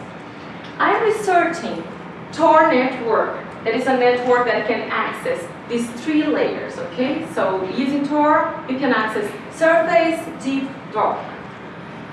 To explain a bit about Tor, okay? Tor, it's a free software, and it's a network. It's both things, okay? So you can just go to a Tor website, it's here, and you can just download this browser, and you can just access internet using this browser. The different thing about Tor is that every time that you connect, you get this path with 3 layers of encryption in between you and the content, and basically you get anonymity, online anonymity, when you do that, okay? So that's the thing about Tor. When people say that they're using Tor to you, basically they are saying that they are accessing internet with anonymity. Just a bit of background on Tor. Tor stands for the onion router because of the layers of encryption, the 3 layers. It was founded by US government in 2002 and made available to public in 2006. And it operates even today through a network of volunteers. So I can say that I want to be part of this network and volunteer my computer and be part of this network. But we have also institutions like universities or companies that want to be part of this network because they understand that it's important to make Tor available. So that's why they make their computers available to these. What is really, really controversial about Tor is the hidden services, okay? So hidden services on Tor, they are the .onion website. So instead of saying .com, it's a website .onion, okay? These websites, they are made in a way that basically you cannot trace where they were made, where they are. You cannot trace anything about them. So if you are using these kind of websites, and if you're having extra care during your access, maybe using VPN services or different services that can help you to have privacy, online privacy, and if, for example, you pay for things in Bitcoin, basically you are virtually anonymous, okay? We cannot say that you are 100% anonymous, because if some government, some intelligence agents, it's after you, probably you're not anonymous because they can find a way. But virtually, if you are a low profile person, if there's nothing related to you, you can be anonymous. These hidden services, they are controversial because at the same time that they allow the existence of Silk Road, there is a website where you can buy drugs and receive them by mail at your house. You can also have this kind of freedom of speech website that is, in this example, is the weekly submission web page. So at the same time that you are anonymous to commit crimes, you can also be anonymous to defend your freedom of speech. So that's why it's so controversial. I'm not going to go too far in discussing the argument that who has nothing to hide, nothing to fear, because I think it's we are like far away from this already. But if you're curious about these arguments and see how these arguments leak, you can just go after this documentary, Nothing to Hide. It's on YouTube. It's available to everyone, and it's a very interesting German and French production talking just about how the argument that nothing to hide is leak and people should have, everyone has something to hide. Otherwise, you can just give me your credit card numbers now, and I'm gonna believe that you understand that you have nothing to hide. In practice, who needs anonymity, okay? So basically, this is what Tor says about people that need anonymity. So journalists, they can use Tor to be in touch with sources, or people that need to research sensitive topics that are not allowed. For example, you want to research something in China and you know that your internet is being surveilled, so how do you get there? So in China, the use of Tor is really, really high. Normally, when I tell to some of my Chinese colleagues that I'm researching Tor, they normally know what it is. So it's interesting how popular it's in China. So bloggers, activists, whistleblowers, people just want to keep a high profile, people that want to have a very safe email account, people that want to protect business or even war secrets, you know, and regular users, just people that think that, okay, I don't want to be, I want to have a low profile, I don't want to be on all these, so I just want to have a bit of anonymity. So these are just some examples, okay?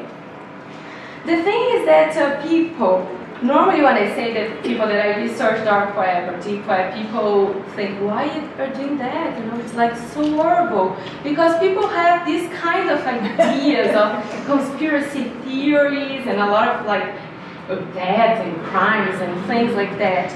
But Tor actually, it's depending on what are you looking for, it's really, really different of that.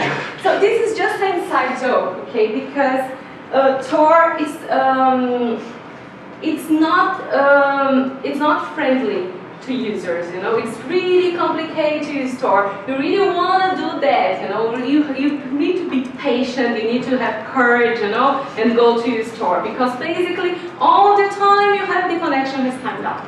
And things just change, and the address just changed, and you can see there like it's not like google.com that is easy to find. No, it's like something huge. There is no any sense on this. So it's difficult to use Tor. It's just a browser, but it's not something like so creepy as you can imagine.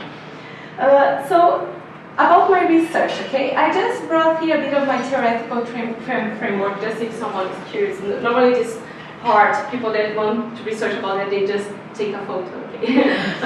So basically, I'm researching online anonymity because I understand that online anonymity nowadays, it's a way of going after surveillance and have a bit of online privacy. That's my idea. This is just a bit of research about online anonymity. If you're interested on this topic, I'm about to publish a paper just about online anonymity in the next month, so you can look after. It would be nice. Download it. Site, please. And a bit of also about Tor network. So there are a lot of research talking about Tor. From the criminal appropriations of Tor, the technical aspects of Tor, and also research explain that Tor is a way of surveillance and have privacy and anonymity. So my research in this part that I am showing to you today is to the aim of this part of my research is to identify the British media representation of deep web and Tor.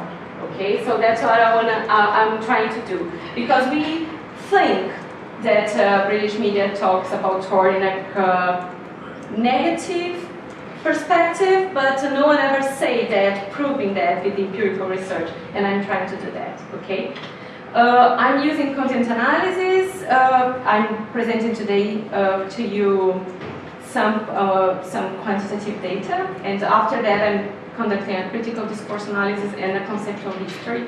That's the three methods that I'm using for this part of my research. So I chose 6 British newspapers for my research. 3 tabloids. It's very difficult to read them. I suffer a lot. And 3 broadsheets. Okay, so 6 newspapers. I decided not to go just for the daily readership because I thought that it would be all conservative, unfortunately. So I decided to try to mix political view and daily readership to have a better mix on my research. So that's why I got to 6. And I really wanted to include Guardian. I can tell you that, sorry. I'm using Nexus to collect the, I did use Nexus to collect the data. And for that I'm using 27 different keywords, okay? So these are the keywords that I was using because are keywords that newspapers use to talk about deep web interchangeably. They use these names. And I got this amazing number of 878 articles that I'm now coding, okay? So I have a code book for content analysis with 32 variables, and I see each of these articles and I code through these 32 variables, so that's why I look so tired. So I'm just going to present to you guys now the first results of my research, and just to let you know, they are very quantitative now, okay? The next step is going to be go for a qualitative research. I'm sorry, as a social scientist, I need to say that I don't want to do just the quantitative part. But okay, so about the term that the newspapers use in the headline, okay, the articles. So I included also Silk Road as one of the terms because a lot of newspapers they talk about Silk Road without mentioning the Silk Road is on dark web or deep web. So that's why it's interesting for me to see that. In 70% of the cases, they go for the criminal appropriation. They decide for the terms that are connected with negative appropriations of deep web and dark web. And when we see about the terms that are used in the article, it's like the top 3 of them are connected with criminal appropriation. So we can see that British media really focus in the criminal appropriations. We have the web, darknet, and Silk Road. The 3 of them are connected with negative appropriations, illegal appropriations. About the activities that are mentioned, the headline in these articles, as you can see, they are very much related with criminal appropriation. So drugs, a lot of news about crypto markets that sell any kind of drug that you can imagine.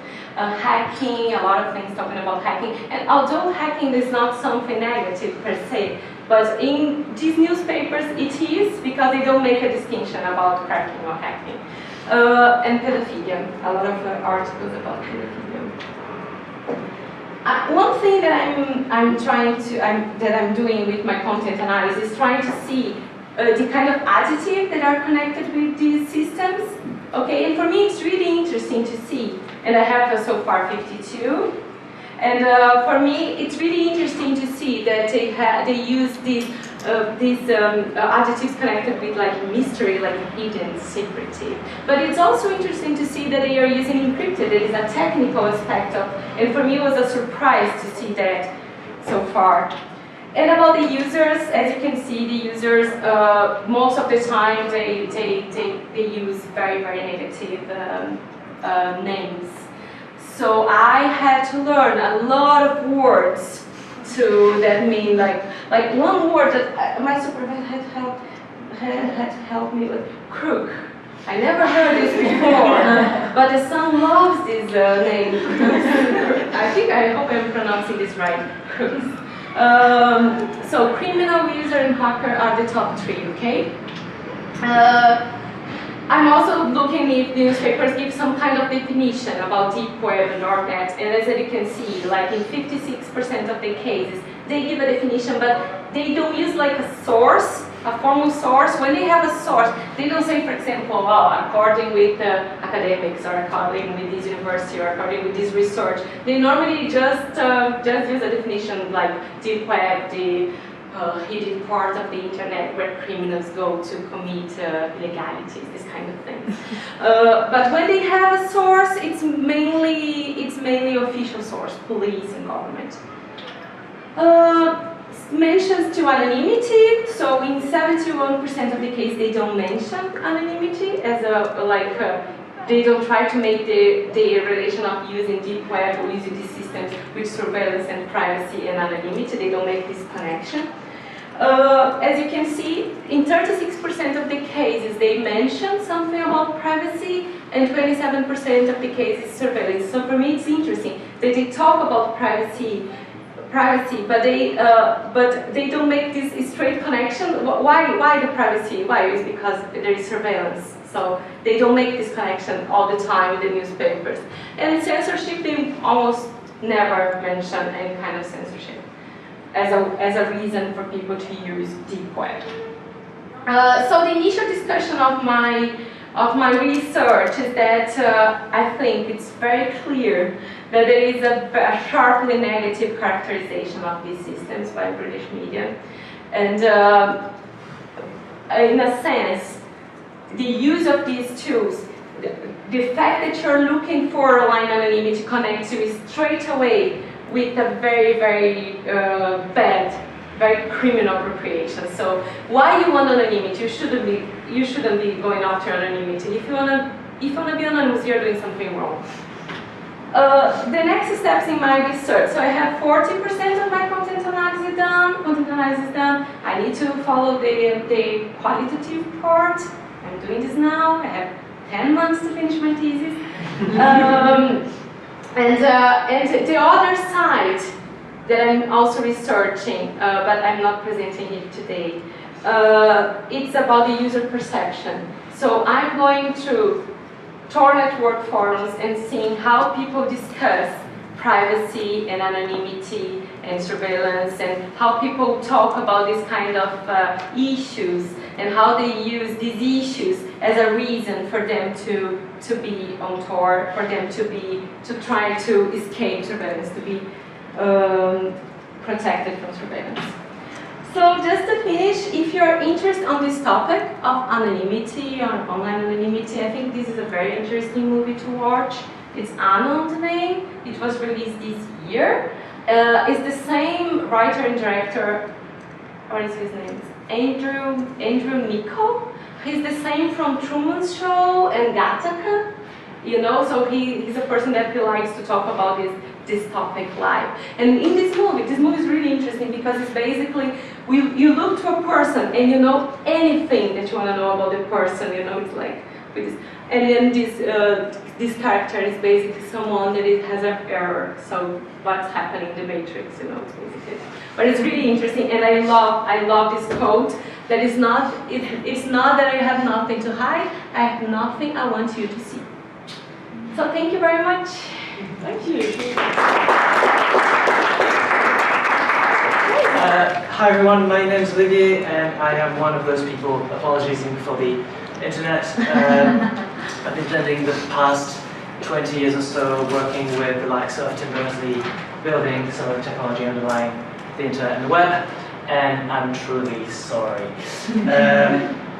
I am the head of technology at an organization called, wait, I'm going next on this screen, that's not really super helpful. I am the head of technology at the Open Data Institute, which is a independent, non-profit, based here in London, but working globally with governments and organizations to help them work with data better. Our vision is therefore to help them work with data better, and you can see in our vision here that I'm not writing anything about open data. And I was joking at lunchtime that open data is a term that has had its time, and we're still working with open data as one of the things that is important, but we kind of have changed the parenthesis from being the Open Data Institute to being the Open Data Institute. And I'll explain that a little bit in a moment. My presentation will be hopefully 30 minutes, but if I go way over time, please do gesture at me. I'll try and speed up so we have time for discussions afterwards. I'd like to go through a number of thoughts I've had about the topics that we covered today, some of the projects that I thought were relevant. It's always slightly terrifying to do a closing keynote because you might be completely irrelevant, not great, or completely relevant but actually not in as much depth as everyone else who came before you. I think I avoided both those pitfalls and went, oh yes, great, I want to talk about this a lot more. So hopefully it will be a nice way of kind of wrapping up this really great day of discussions. So let's begin with a discussion on data. And it's not great. It says, is big data going to be with a very, very 80s graphic? And as I said earlier, open data, big data are kind of terms that are that come and go with the hype. And kind of coming into our workshop today, I kind of had a bit of a existential crisis, because the kinds of data that I deal with on a day-to-day basis have a very, very different definition to the kinds of data that we have been talking about today. 90% of the time when I work with organizations or governments talking about data, we talk typically about numbers that are observations of the world, like statistics, census, tabular lists of places, and so on and so forth. And then when we talk about the things like the written word or history or things like that, it's like, nah, that's content, that's not data. But then, because of you, who are then using that content as data for further research, essentially data is everything, therefore let's just go home, the word means nothing. And so I'm not going to try and distinguish that a little bit, but I will give a slight advance warning that it may well be that some of the things I'm used to saying don't actually work for this broader definition of data as that thing that is pretty much everything and everything. Quick cut? Okay. Now, as I said earlier, we did start, and when Tim Berners-Lee kind of started that movement a few years ago, even before the ODI was started, open data was the big thing. We were going to open all the data, it would be amazing. And that's still a thing that is worthwhile, and I'll talk about the value of open data a little bit. But I'm going to join Gareth in saying, well, let's be a little bit careful about open data, and instead nuance it and talk about the data spectrum. When at the ODI we talk about data being on a spectrum.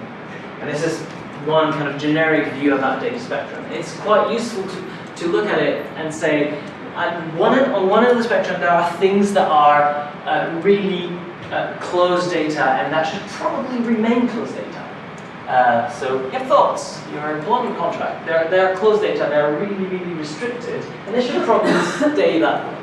At the other end of the spectrum are data, or is data that is available for anyone to access, use, and share. And that's our definition of the ODI of open data. If you have data that isn't available for anyone to use access and share, so something that is, for instance, non-deriv. If you've got a license that say no derivatives, that's not open data, and that's probably fine. It probably means that it's somewhere in that shared spectrum. And you have also data that have no license whatsoever. Where is it? We don't know, it's not on the map. And that's okay too. Some things, the world is complicated, not everything is on the map. But what's interesting, kind of in the context of our workshop today, is that looking only at open data is useful in certain contexts, but it's actually probably more useful to look at mechanisms for opening data, mechanisms for sharing data, mechanisms for data access, and mechanisms for making sure that some data stays closed. The whole of the governance of data in general. The other theme for today was privacy, and I thought a little bit for a moment, because I'm a technologist, which is a nice way of saying I'm a geek, and I thought, oh yeah, I could talk about the fact that we could do things like privacy-preserving techniques, like how about I talk to you about creating synthetic data from qualitative data, which allows you to then make some research using what was personal data, but kind of reshuffled so that it's not, and therefore that's amazing. And I'm not going to talk about that.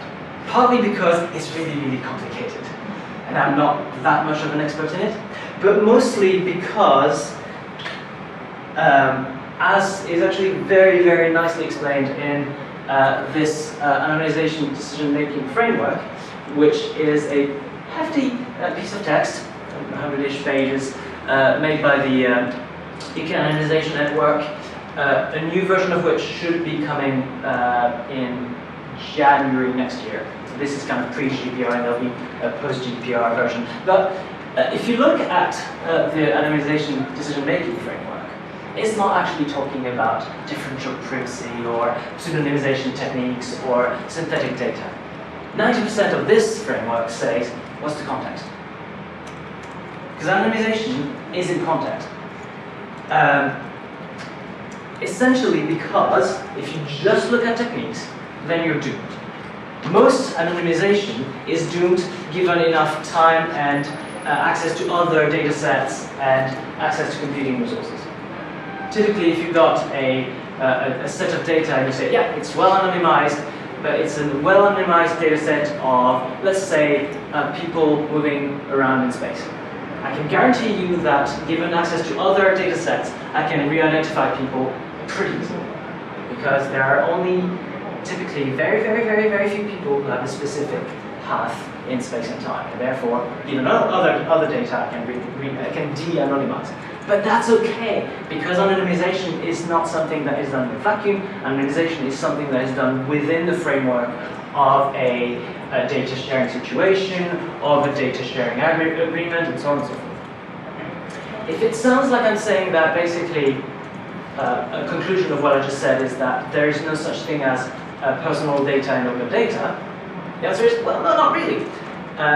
Case in point, the expenses from our MPs is open data. And it includes, the names of all those MPs that have expenses. That's personal data. So there are some cases where open data may include personal data. There are some cases where open data can include data that's anonymized, and there's actually a lot of complexity in that kind of open-ish shared data. And you can talk about privacy and anonymization without talking about GDPR. We talked about it a little bit. But one of the messages that I think is really most important when talking about GDPR is that while everyone is obsessed and scared and panicking about the compliance aspects of GDPR, actually, yeah, sure, compliance is important, but to 90% of people asking the question that I would answer, if you are scared, well, I can't say that anymore because we've passed the deadline, but before the deadline, when people were saying, oh, GDPR, are we going to be compliant with GDPR? The answer is, well, it's likely that if you are not compliant with GDPR, you are not compliant with prior regulations anyway, therefore, you're either in trouble already or you're fine. Therefore, let's calm all down about GDPR, and let's all calm down about consent. I'll get back to consent in a minute. But one of the things that, however, is really exciting about GDPR is that it comes with rights, and not just the right to access and the right to rectification and erasure, which is what a lot of people are kind of scared about, so they take away the data from me. The right to data portability is one right that is really, really quite interesting. And we've been studying a little bit, or kind of playing with the right to data portability. So the idea of data portability is that as an individual, I ought to have the ability to take data about me from one place to another equivalent service with reasonably low friction. And there's things on the edges about what is meant by reasonably low friction and data about me from one service to an equivalent service. But yeah, nevertheless, we've been able to explore, and this is an exploration that we've done. By the way, I'll give a link to the slides, and all the links to everything I'm talking about is in the notes. So don't worry too much about writing down those URLs. But we've been working with a consultancy called Project by If, and exploring scenarios about data portability. And one of the things that comes across very, very quickly when you talk about data portability and porting data about us is that the notion that it's my data is really, really flawed. And by that I mean that data is very rarely just about me. So, for instance, if I look at the example of telecoms, my telecoms bill, which has an itemized list of everyone I've called, is not just about me, is it? It's about everyone else I've called. Even my DNA is not just my data, even though it's probably the most personal data there is, because it also has information about my sister, who shares quite a lot of DNA with me, my parents, my ancestry, and so on and so forth. So typically, and that's one of the things that at the ODI we tend to say is that be careful. Data, even personal data, is very often about multiple people and not just one person. There are some cases where personal data is just one person, but a lot of the time personal data, when in real life situations, is about multiple people. Therefore, the idea of my data and data ownership is something that we tend to push away. And we tend to prefer to talk about data rights and responsibilities around data rather than data ownership. And so that's why on a daily basis I cringe 10 times whenever I'm listening to radio or watching TV, because everybody talks about my data. Now that said, and I joked about that at lunch, in the case of data used in the humanities, there might be actually cases where it's my data because I have ownership of some of it. But generally speaking, in the broader scope of data, saying my data or your data is probably a mistake. And it's better to talk about rights and responsibilities. Therefore, let's talk about ethics a little bit. And I know I'm entering a slightly sore topic for a lot of you who have to deal with ethics committee. That's not what I'm talking about today. I'm going to talk about ethics in general, and so hopefully answer some of the questions that were raised during the previous panel talks. And in order to illustrate my point, I think we should talk about Pokemon. So hopefully everyone knows about Pokemon Go. I'd rather not have to explain what Pokemon Go is. Okay, good, thanks. So Pokemon Go is a game in the real world where you have to go to places to do things. And it's not explain everything about catching stuff and evolution and so on, because I don't quite understand it. It's a bit complicated to me. But what's interesting is that the core value of Pokemon Go as a game is the set of places where those interactions can happen. Does everyone know where this comes from? This set of points of interest? Does anyone know? Any of you have an idea where that comes from? Most of them actually come from a database that was crowdsourced from one initial set of data, but largely crowdsourced from a previous game that the same makers of Pokemon Go, Niantic Lab, created called Ingress. Similarly, although it was slightly different rules, but similarly, places in space, points of interest that can be buildings or historical markers. The game started only with a set of historical markers, and a game about territory and beacons that you could claim and so on and so forth. Not completely different to Pokemon Go, but similar. But what's interesting is that it started with very few points of interest, and they built points of interest by having the players of the game kind of submit additional points of interest in the neighborhoods where they were playing. So instead of having a wasteland, you could kind of say, oh yeah, this building is a really nice building. Let's make it a point of interest that comes into the game. Any idea why I'm talking about this when I'm talking about ethics? Any thought? Any idea where I'm going there? I might be just rambling for a while. They submitted personal data, or not personal, but they submitted this data that was then used for a purpose that wasn't original. They did. And they can tell where you are in a specific time. That is also true. Although that is probably covered by some kind of consent, because they probably tick the box saying, yeah, we can have all data about needs, it doesn't matter. That's true, but there was another problem that is ethical and that nobody really quite clicked until they released Pokemon Go. Because this was a game, yes? So that people turned up at private buildings en masse, and the people who owned the buildings weren't expecting it. That is one. The reverse was also a problem. In that this game, for what it's worth, for whatever reason, was played mostly, and especially, I mean, this is Manhattan. Fortunately, I'm showing the right place. In the US especially, this was a game that was played largely by men, white, relatively wealthy, English speaking. That's a subset of the population, and that is a subset of the population which is very, very, very different to the people who then went on and played Pokemon Go. And because the set of data points and points of interest, and therefore places where you can go play and gain status and gain points and so on and so forth, were created by white men, affluent, it meant that there were way more points of interest and therefore chances to get whatever special creature you can catch on Pokemon Go in Manhattan than you could in Brooklyn and Queens and Harlem and so on and so forth. And so, in a way, something that, probably innocently, let's crowdsource our set of points of data with whoever wants to play the game, had an ethical, mind you, maybe not world-changing, maybe not life-affecting as much as other ethical issues I'm going to talk about in a moment, but it meant that there was discrimination between social groups in who had a lot of opportunities to win in their neighborhoods and who didn't. And nobody really thought about that until it became really, really obvious.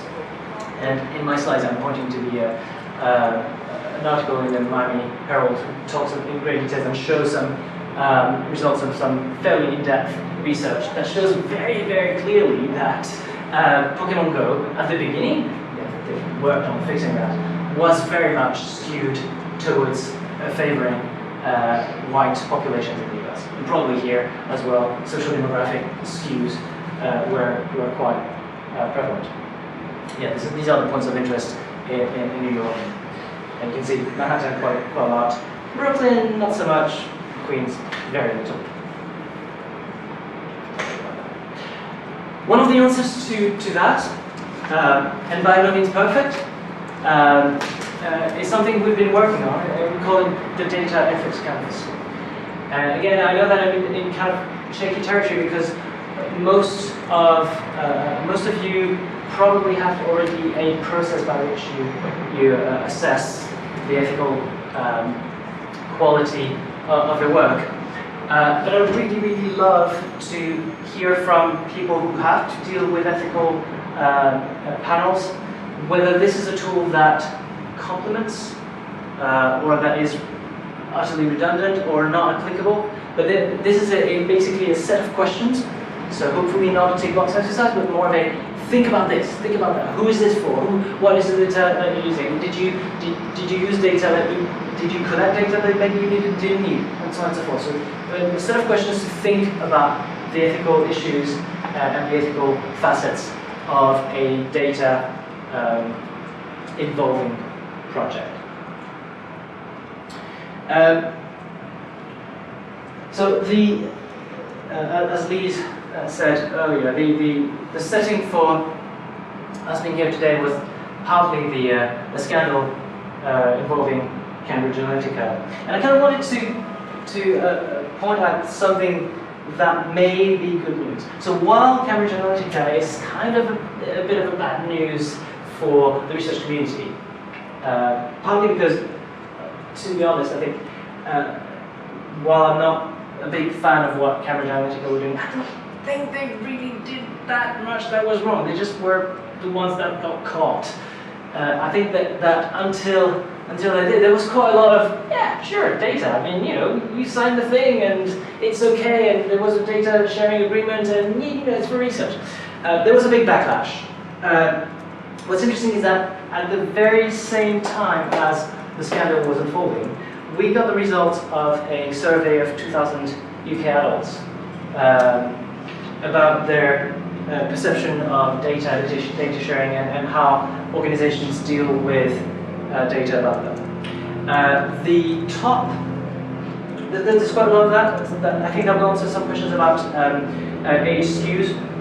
And to some extent, yes, young people are slightly more comfortable about giving their data about them, like their date of birth. I think 1824 were in that survey, like a third of them were comfortable giving their date of birth to unknown organizations, whereas older population were 8%. But what's interesting is that the kinds of organizations that they are comfortable with using data about them. At the top, the NHS. Well-known, trusted, etc., etc., etc. But when you look at how people's perception of data about them being used when those organizations are not organizations they know, or teams they know, or people they know, then the good news is the second, so after the NHS, research is actually the one that people are most comfortable with having their data used. That was terrible grammar, but hopefully it makes sense. More than a third, granted, less than half, but more than a third. It was much, much lower for other kinds of organizations at that time, where the zeitgeist was very much, that's my data, go away. More than a third of people are actually quite comfortable with data about them being used by unknown organizations if it is for research, if it has a purpose that they kind of understand is going to help make society better. So the number is not that great. There's quite a lot of work to be done to get it to at least 51%. But and I invite you to go look at the survey. The link is in my slide, and if you look for YouGov ODI attitude survey, you'll probably find it. But I find it relatively comforting that the second type of organization in that list was research organizations. We did also some qualitative research around that as part of the data portability study around telecoms. And a lot of the qualitative data we got about that was that giving people the ability to consent and a lot of time to consent was helpful. The scenario that we were looking at was about a local council saying, heads up, we're going to use the location of your cell phone to detect footfall in specific places. Now, of course, in a lot of cases, consent is not possible. We can't get consent from everyone. They might be dead, or they might not be traceable. One of the concepts that came out quite a lot was the concept of a group-based consent. So things like citizen juries that act as proxies for the individuals who will be represented in the data. that's something that I think is fairly novel and worth exploring. Now I want to talk about trust in two fairly different ways. How am I doing for time? Okay. I'll try to be relatively quick. I promised I would not go over half an hour. I have already failed. Apologies. But I want to talk about trust in two different ways. First, because, well, as we were talking about, the notions of data and privacy are very much hinging on trust or lack thereof. And the first project that I've been involved in that is actually very relevant because we're working with the National Archives, so at least we've got one link to that. It's a project called Archangel. And I couldn't find anything better than this pretty horrible interface to illustrate it. But the idea of Archangel, and apologies for the buzzwords, we're looking at how to deal with lack of trust. And this is a project where we are looking at the cases where archival organizations might have to take into custody data or documents, but may not be able to open them to the world for a number of years. How do we trust that they will keep them and not change them? And when you're dealing with digital archives, the ability to change is higher. And actually, when you're talking about some use cases like videos, so you're taking into your digital archive a video, say, of a Supreme Court deliberation, and you have to keep it for 30 years under wraps until you have the ability to open it. I believe that's a true use case. You're going to have to change that video because the formats that work for video playback today are not the same formats that will work in 30 years. So you can't even say, yeah, we have this file, we have a signature for that file, and we can prove to you that we didn't change it. So we're looking at technical solutions for that to kind of bring in some trust into a trustless society. And this is where the buzzword comes in. We're looking at blockchain technology to kind of create signatures of the content that's being put in, so that everyone can have scrutiny over the data that you take in without having access to the data or the documents themselves.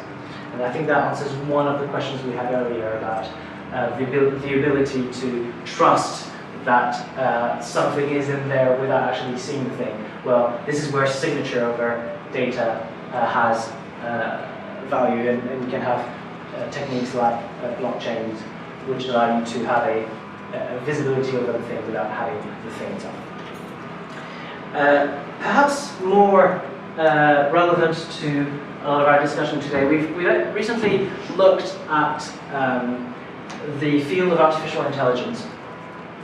And one of the things that has been bugging me a lot in the field of artificial intelligence is that we talk about algorithms a lot, so the Facebook algorithm. And actually, algorithms in artificial intelligence are generally things that have been published 20 years ago.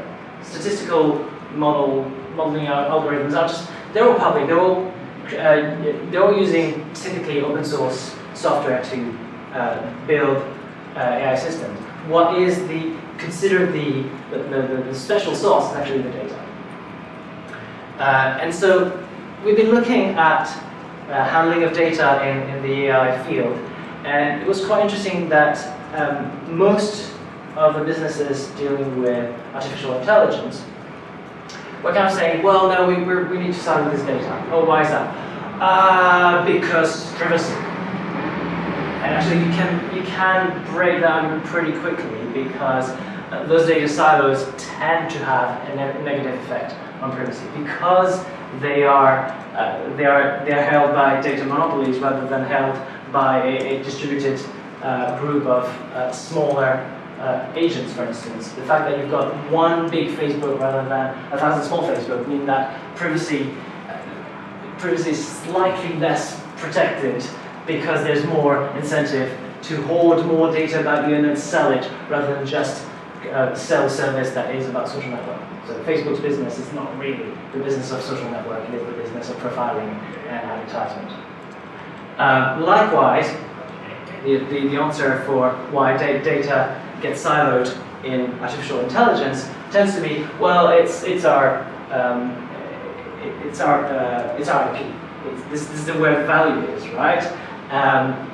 And therefore, if we share this data that we've used for training our AI, we'd lose our intellectual protection, and we couldn't innovate. And we're innovative thanks to having access to this data. And if we gave it away, then others could innovate for free. One answer to that is that yes, in some way that is true. In some way that is actually not true, insofar as if you have only one actor with access to a set of data, others are not able to create other things with it.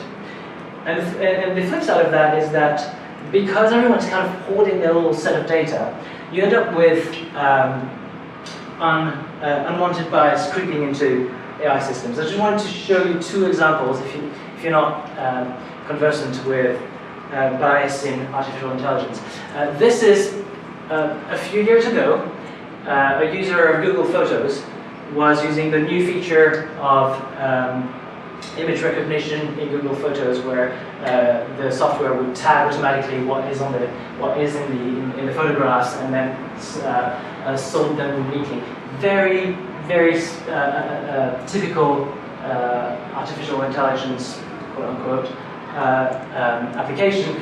Unfortunately, Google Photos went and unhelpfully decided that this person's friends, black people, were gorillas. That is what happens when you're holding data and you're not letting anyone look at it and say, your data is all white people. That might be a problem if you're training an artificial intelligence to determine what is a person and what is a gorilla. Another example, which I find even more beautiful. Nikon, for those who don't know, Japanese company. Don't know where the data was coming from, but they managed to create an AI that was even more stupidly racist. So this person on the photo called Joss Wang was taking pictures with her newfangled AI-powered digital camera with face recognition that helpfully tells people when they are blinking on a photo so that they need to retake the photo. And the camera kept saying, "Someone blink!" And up to the point where her brother basically just like opened his eyes like this, and the camera went, finally your eyes open. Blatantly, stupidly racist AI due to probably the data set being A, not that diverse, and B, completely impervious to scrutiny because intellectual property, not touching, nobody looks at it, and not tested because you're providing the AI as a black box.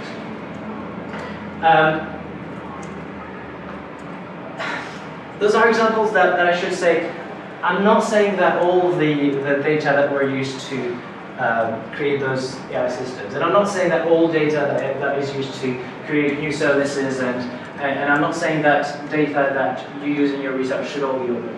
As I said earlier, look at it on the spectrum and look at where a data set ought to be reasonably from an innovation standpoint, from a economic standpoint, from an ethical standpoint. But one of the things that I hope I made clear and hopefully didn't hammer too hard is that if you think about ownership of data and ownership only, you end up with perverse effects like artificial intelligence systems that are biased, and even worse than biased, the word escaped me. Anyway,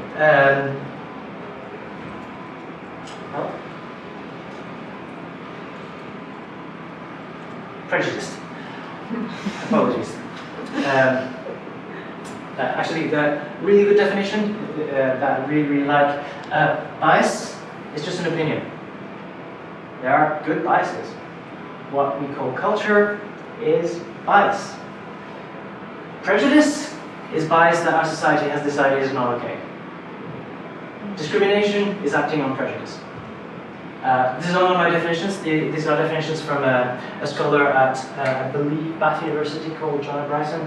Really brilliant. But I think when talking about ethical impacts of dealing with data, worth thinking in those terms. Bias, the word really escapes me.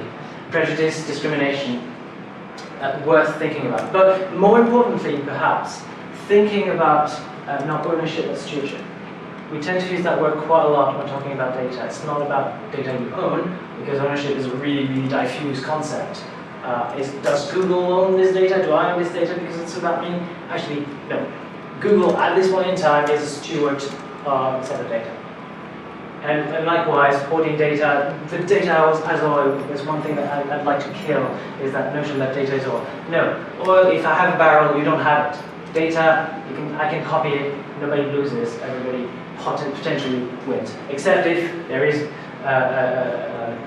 anything in this data that you shouldn't have because reasons. But data is not oil. And that gets to my conclusion, so I'm only 10 minutes slower than I wanted to be.